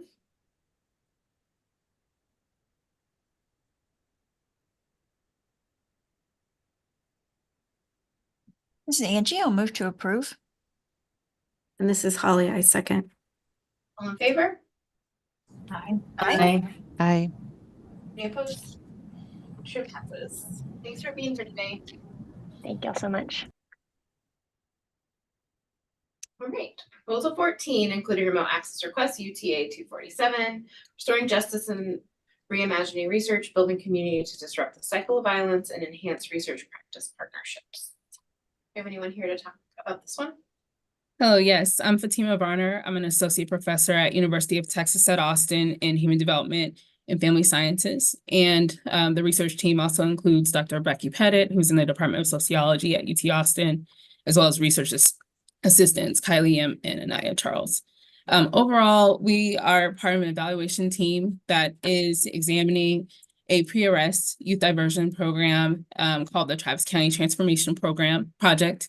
It was co-designed between the Travis County DA's office, as well as community organizations, AMLA Foundation, Excellence and Advancement Foundation, and LifeWorks, to divert youth who are facing arrest for family violence. But instead of being arrested, if they agree to be part of the program, they are diverted to, they can go to a voluntary facility, LifeWorks, to have a cooling off period.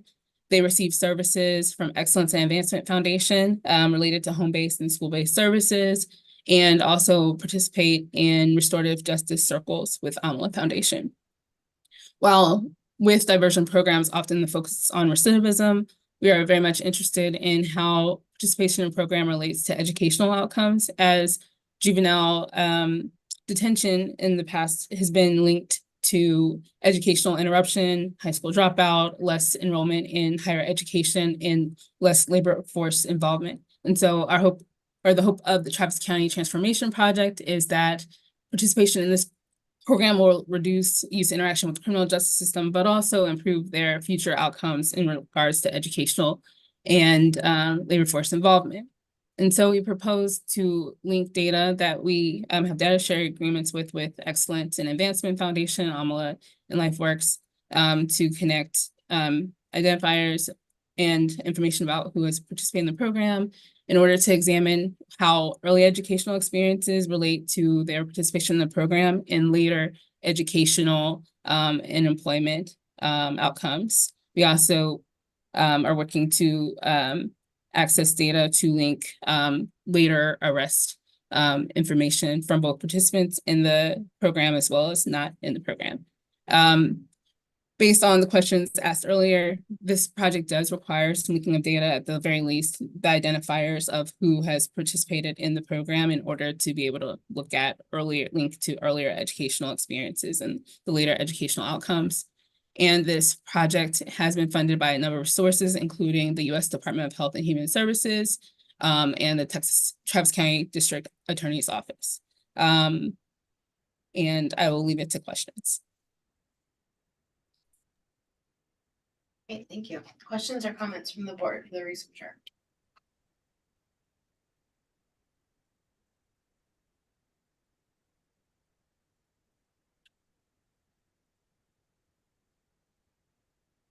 Oops. I do want to clarify, I mean, you mentioned some about needing the supplemental data. Is there any part of this project that can be done, or can any part of the research questions be investigated without the supplemental data? I think we would at least have to be able to have the identifiers for the youth who are part of the program in order to be able to link to those educational outcomes.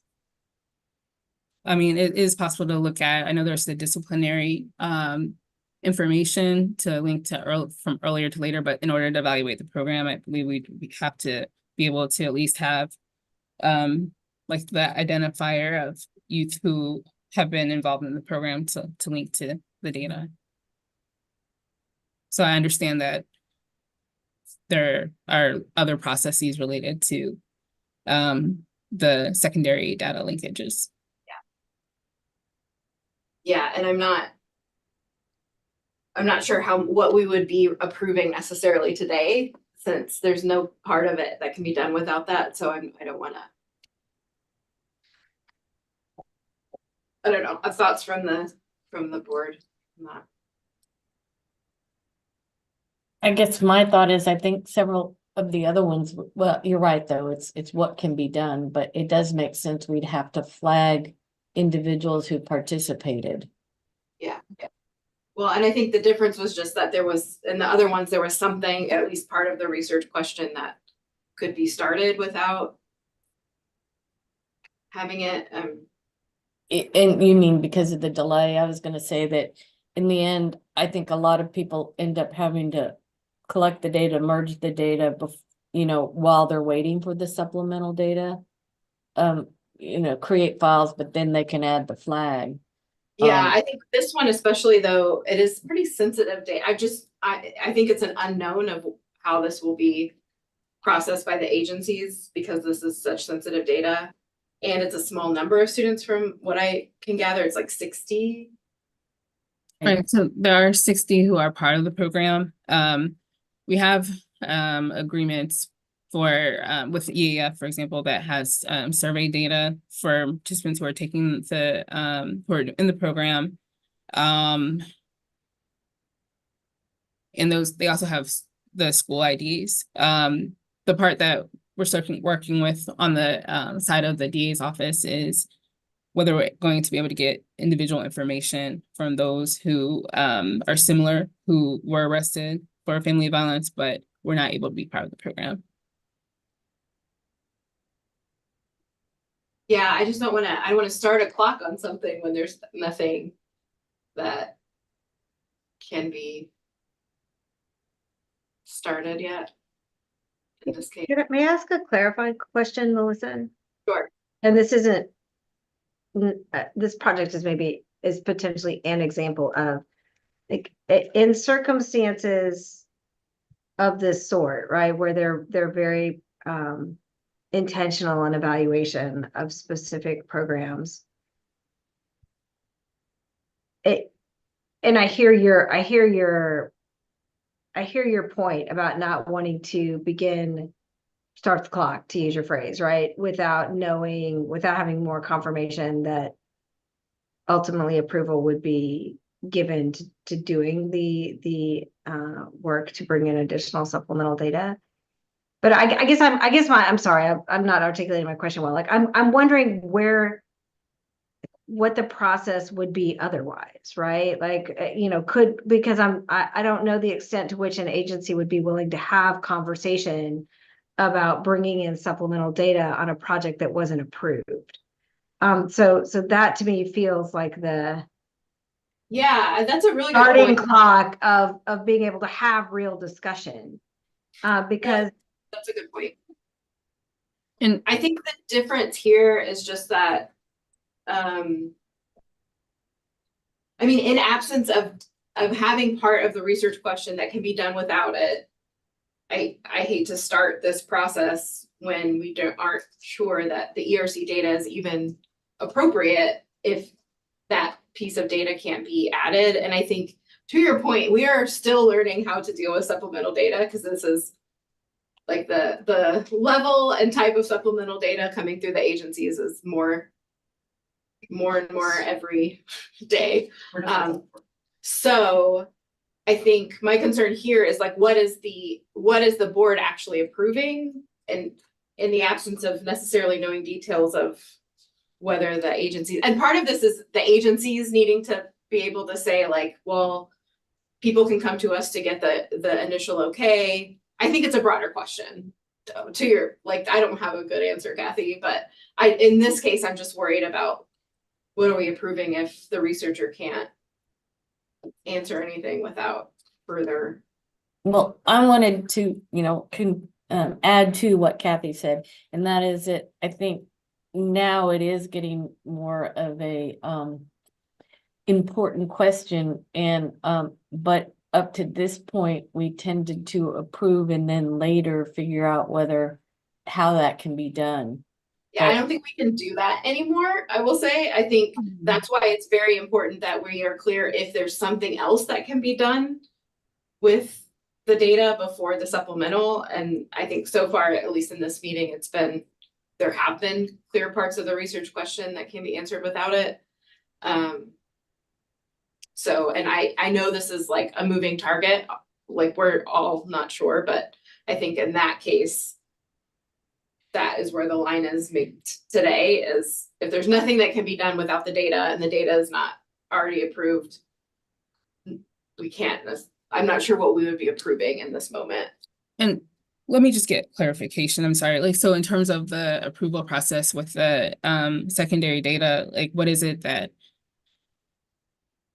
so it's not whether the researcher, for example, has the data sharing agreements based on whether there's permission from, I just wanted to make sure to get clarification because I want to understand how to best proceed.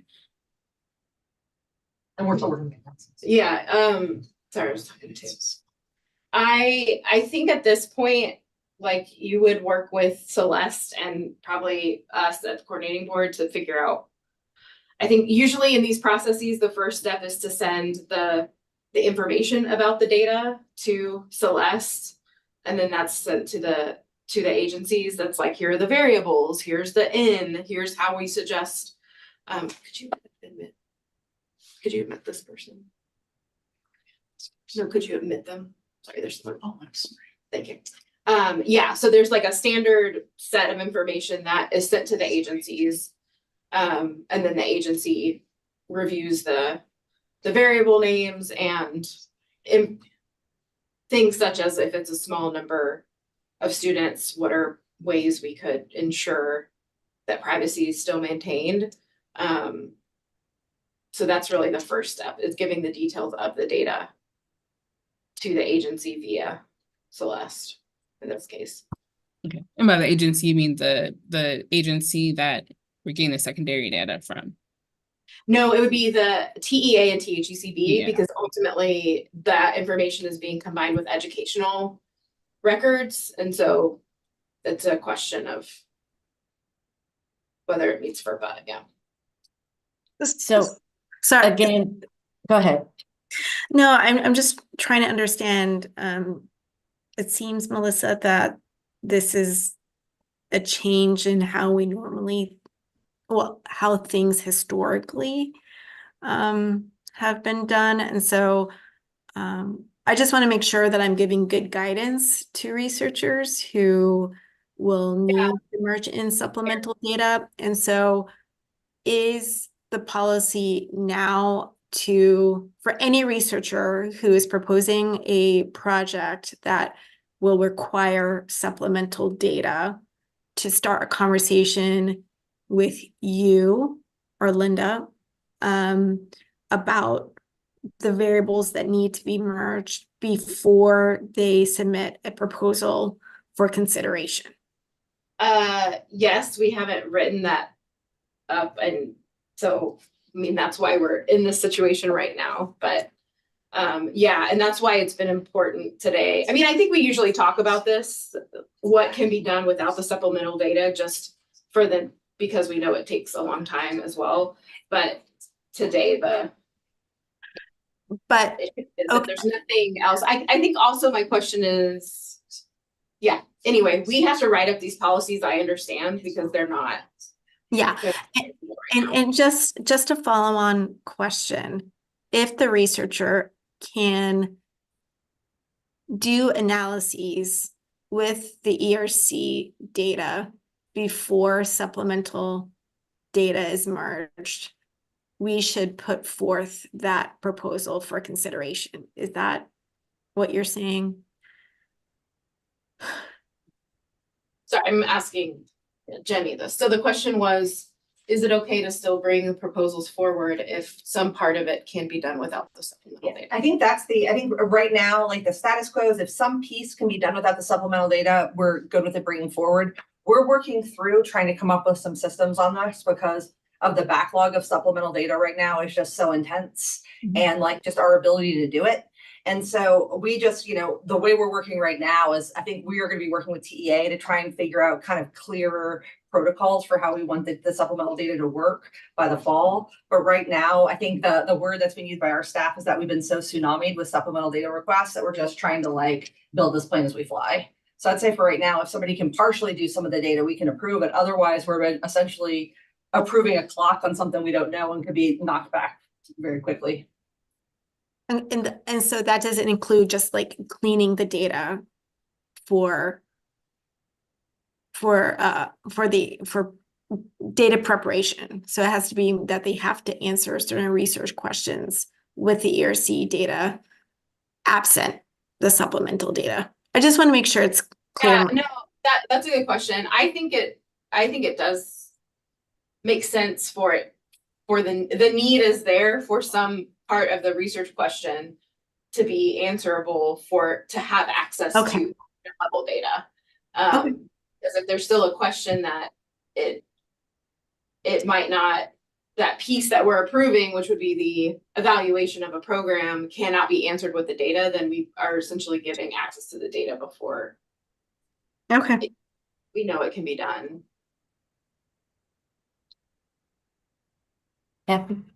Yeah, may I ask a follow-on question? And I'm so sorry, Fatima, that this is that we're real-time sidebar around your project. So if I'm going to pose a question that I want to acknowledge in that spirit, I'm really glad to have come up later in the agenda so that we can be respectful of this specific project.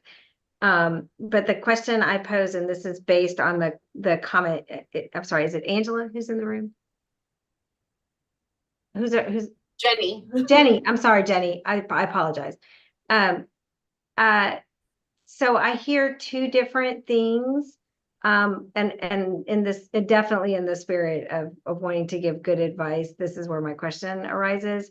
One is that there is a growing request for supplemental data inclusion into ERC projects. I think tsunami was the word that was used, and I fully recognize that and agree with. I think we've been in conversations about how we might even be able to help like create some balance in that over we've had conversations, so fully acknowledging that as a super valid space.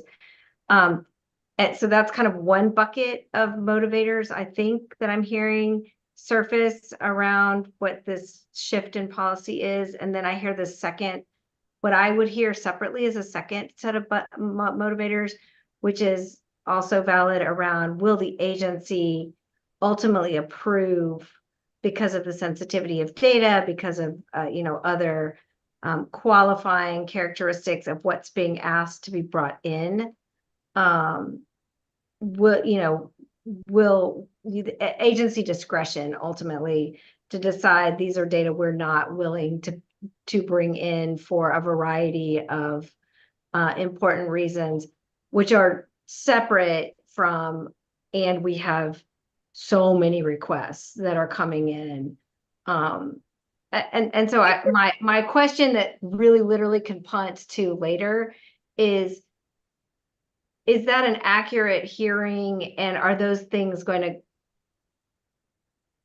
do they ultimately have the same impact, right? In terms of how we move forward. And please, just like say, Kathy, pause and let Fatima, let's get conclusion on Fatima's project. Kathy, I'm Jenny. I'm your counsel to the ERC. The one thing here is that unfortunately those problems sort of overlap because, for example, every piece of data that we end up getting, or every data set has its own set of legal requirements, and like my expertise, right, is FERPA. And so then it requires researching all these other data sets. Additionally, when we're talking about data sharing agreements, we cannot often accept data sharing agreements that researchers have taken or other things because they violate agency policy. So we end up going in kind of a circle on all of these things because we're overwhelmed sort of at the administrative level. And so that's why we're hoping in the next couple of months to kind of come up with some clear guidelines and policies that we can all agree with to kind of make life easier for both us and TEA. So to have clarity, but I think you're representing it right. I would just say that I think they're both very related right now, just because, and it's just an administrative burden in many ways that we weren't ready for and hadn't really faced, Melissa, until we had remote access. Thank you. Appreciate that. And I was gonna say that I know it's because there's a backlog in supplemental that we're talking about this, but we have had several projects that had juvenile justice data added. And I know until what you're saying is that until she can link it to this Travis County transformational project, we won't know, but I'm just saying that those data could be worked on until the supplemental data is ready too. And particularly since it's now a shift in policy, because, I would like to advise future, researchers about this, but I feel bad because I didn't advise it this time. Yeah, because I didn't know. Yeah. And I apologize too that it's a moving target. We're trying to get there. But I think the option is just to call. So it sounds like moving forward that I'll need to work with Celeste in terms of figuring out the supplemental data situation. Yes, and if there are the other thought, as you think about bringing it back, if there are other research questions, or if the research questions can be formed on the same similar topic, but just using ERC data and not requiring the addition of supplemental data, that is another option as you move forward. Like, yes, we'll start looking at the data you want to link, but then also consider, is the ERC a way to answer other questions? Yeah, and I would think first off is looking at the discipline data. Right. I mean, Be an easy first question. Right. Yes. I mean, there's the longitudinal, like we have the information about early educational experiences and how disciplinary actions relate to these later outcomes. I just know that for, the main purpose of the evaluation, we would need to identify the people who are, part of the program.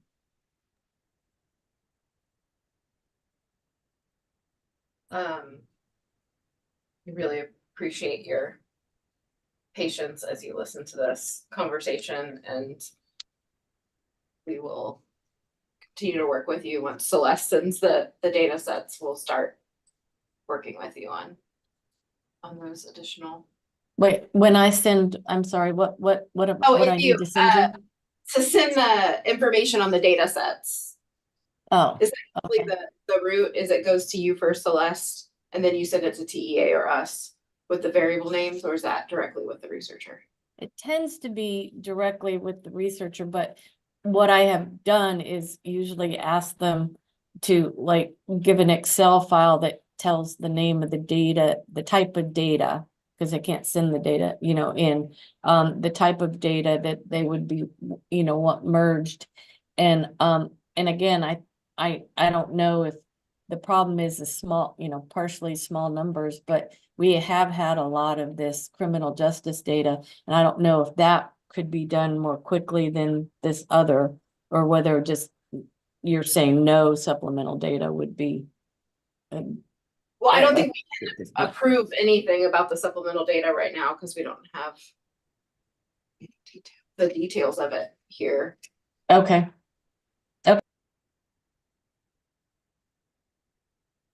Yeah. Okay, I mean, any other questions or comments from the board?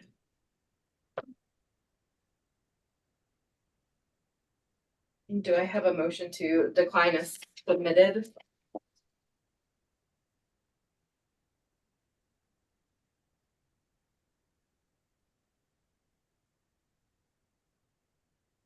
This is Holly. I motion to decline as submitted until further information about the supplemental data is provided. A second.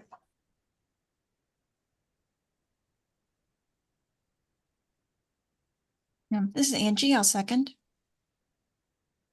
All in favor? Aye. Aye. Opposed? Motion passes. All right, proposal 15, including remote access requests. UTA 248, effective advising framework. CAS. Yeah, anyone here to talk about this one? Hi, my name is Jace Warner. I'm here with my colleague Brian Fitzpatrick. We are researchers at Gibson Consulting. We're conducting this study on behalf of the Regional Education Laboratory Southwest, the REL Southwest. The REL Southwest is partnering with TEA to develop and refine and study the effective advising framework, which is a blueprint for school districts to use for planning, implementing, and evaluating individual planning system and a comprehensive school counseling program. The framework is currently being piloted across a number of districts in the state. And so our study, so the ERC proposal is part of a larger study that we are conducting to study how districts are applying the framework across these pilot districts. In the ERC related portion of the study, we are planning to examine college, career, and military readiness rates, graduation rates, and dropout rates across these districts, and then also disaggregated by different demographic groups in order to describe kind of the landscape of post-secondary preparedness for the pilot districts and across the state as well. The information is going to be useful, especially to TEA as they are working towards scaling up the effective advising framework across the state. Happy to answer any questions. Great, appreciate that. Any questions or comments from the board? I just had a question in case I need to work internally on this, Jace. Who are you working with here at TEA? Brandy Fennel is our main point of contact that we work most closely with. Okay, thank you. Mm-hmm.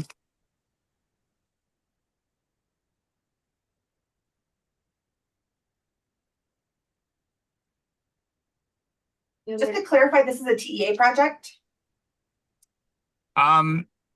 It's a project that we are conducting in partnership with TEA. So it's not funded through TEA. It's funded through the REL Southwest, which is funded by IES federal program.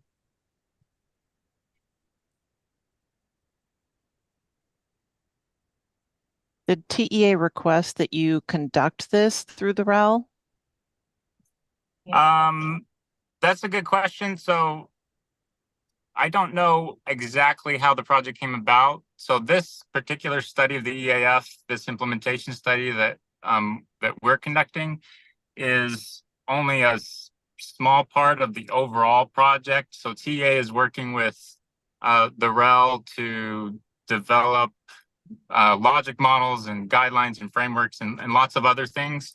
And so I don't know if it was them who originally requested this, or if this was something that the REL itself proposed in partnership with TEA, but yeah.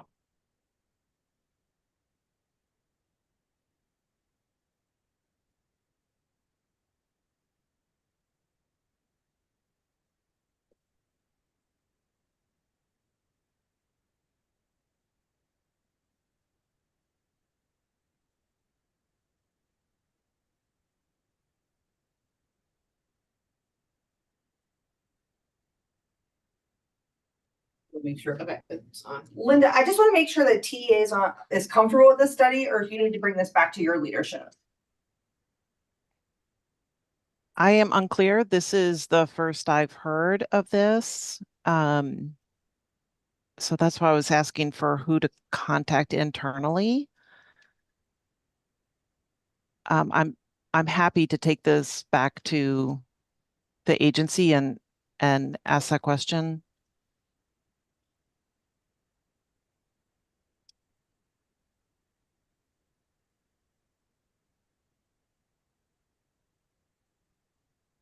Do we need any more information for the board to move forward with this? Or what's the? Yeah, and Jace, I'm assuming you probably have, I don't know, some sort of partnership agreement. Is that correct with TEA then? With Brandy? Yes, and that would be specifically between the REL and TEA. Right. And so the REL Southwest is currently being run by AIR. And so an AIR subcontracted with us to conduct this study. Right.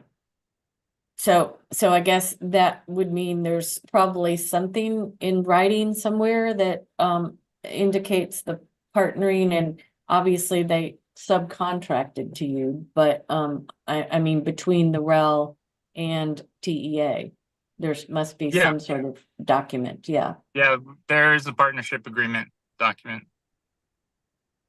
Partnership with TEA. Yeah, so the REL Southwest meets regularly with TEA. Right, the REL does. Yeah. But nobody from the REL is on this call. Is that right? No, not on this call. Okay. Could we try and get a hold of a written agreement between the REL and TEA? Sure, I can request that.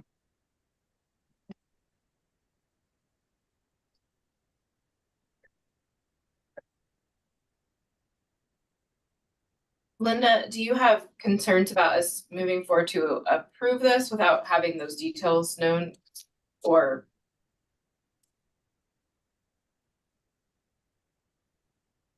I know that the REL, it's the REL's responsibility to serve the state agencies. So I'm not concerned about that part, but the statement that I think, Jace, you said you weren't sure if this part of the study was the REL's idea or whether it was TEA's idea. I think that kind of flags something for me. Yeah, and I don't mean to, all I mean is, I guess maybe I wasn't sure exactly what you meant by your question of like whether this came from TEA or the REL. I know that it's part of like, it's well understood and agreed upon. This has been in the plans for, years as part of the agreement originally, that we would be conducting this study. I just don't know the background of all that happened, before when this larger project was set up. So Brandy is aware of this study and Yes, yes. Like, so for example, we're conducting, we're going to be surveying districts and collecting other information as part of the larger study. And Brandy has reviewed like our surveys, and we've gotten input and feedback on like what questions to be asking, what kind of information to be collecting, and things like that.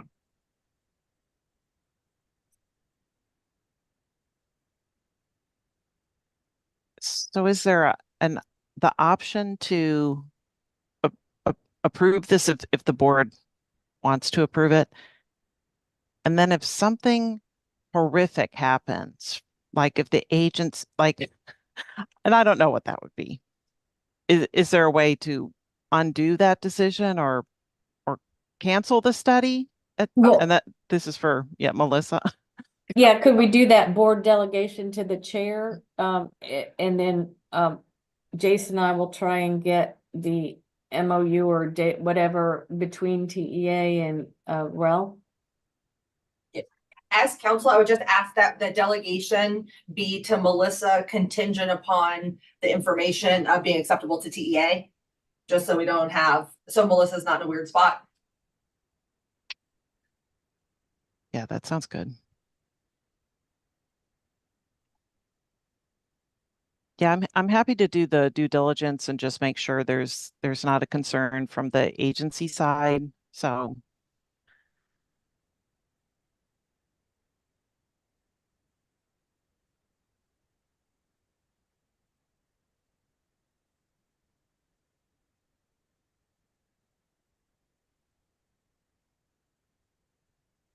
Any other questions or comments from the board about the project before we craft? Well, I was just gonna say, I think this does bring up just that maybe this is another guideline we need to discuss, because we've had Gibson Consulting on many, many, many projects, and a lot of times it's set up this exact same way.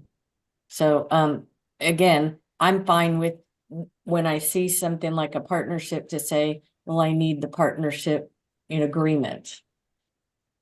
But I'm just wondering, is that going to be the next future policy? I think that is what I would recommend we do moving forward, is to make sure you have those agreements on file. The main thing is just any of the tri-agencies, we just want to make sure that they are able to affirm that the project is acceptable at this meeting. And so it's mainly these three agencies. I just want to double check if we're doing projects about us that, we're all on board before we move forward. Okay. So that would be another, advice to our future researchers that if there is a partnership, we need to try and pull together the agreement. Is that, I'm just trying to make sure I understand it correctly. I think that's correct. And I really do think, Celeste, that we all need to sit down with the ERC directors just to make sure that we're all on the same page about kind of where we are in terms of timing and what we need from y'all. So so there's no delays, because of bureaucracy on our side. So I definitely understand how this is super frustrating and appreciate your patience with us as we get our legal footing. Thank you. Can we get that? Can the agencies work with the ERC directors and get sort of a pre-agreement, pre-approval, or pre-whatever? Yes. Okay. Absolutely. That's my most perfect future state, is that the agencies have a little check off before it comes to the board on this, so that we can just kind of move things along. Okay. Because I hate to stand in the way of anybody in any project, but I'm happy to do that work so okay, thanks, Jenny. And I mean, my thought on this one, just my counsel to the board, is that censure, and I'm giving you legal counsel in front of everybody, it's for the whole world. But I think that because you have enough information here, and if you're able to do that, it's easy to delegate to Melissa, because it's pretty clear that once you have that high five, you can move forward. So.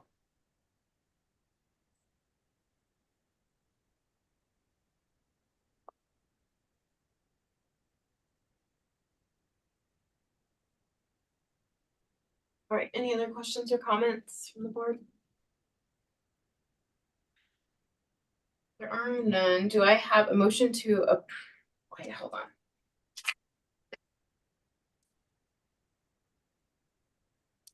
Okay. Decline as submitted with board delegating approval to board chair with the contingency that TEA approves. This is a Rayan. decline?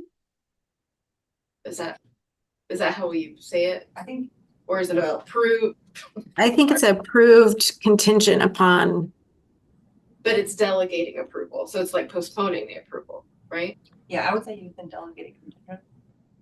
Oh, I see what you're saying.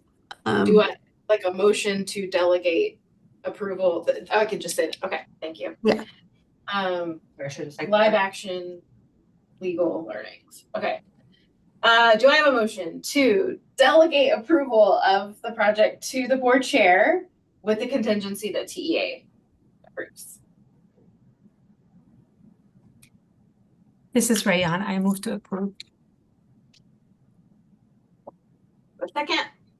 This is Kathy, I second. All in favor? Aye. Aye. Any opposed? Motion passes. Great, next part, item 9, consideration of possible action to approve requests for remote access to data. So this is a commissioner directed project, which is Remote One UTA CDP 24-02-TEA College Career and Military Readiness Indicator Study.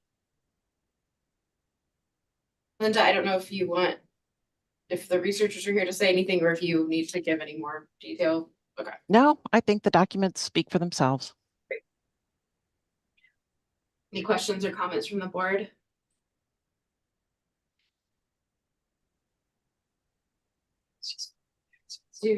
Yeah, it's just remote access.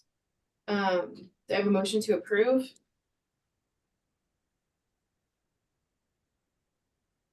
This is Kathy. I move to approve. I'll second Celeste. All in favor? Aye. Aye. Any opposed? Motion passes. Thank you. Next item, adjournment. Do I have a motion to adjourn? Or in a second? A motion to adjourn. Second. Jackie. All in favor? Aye. Aye. Great.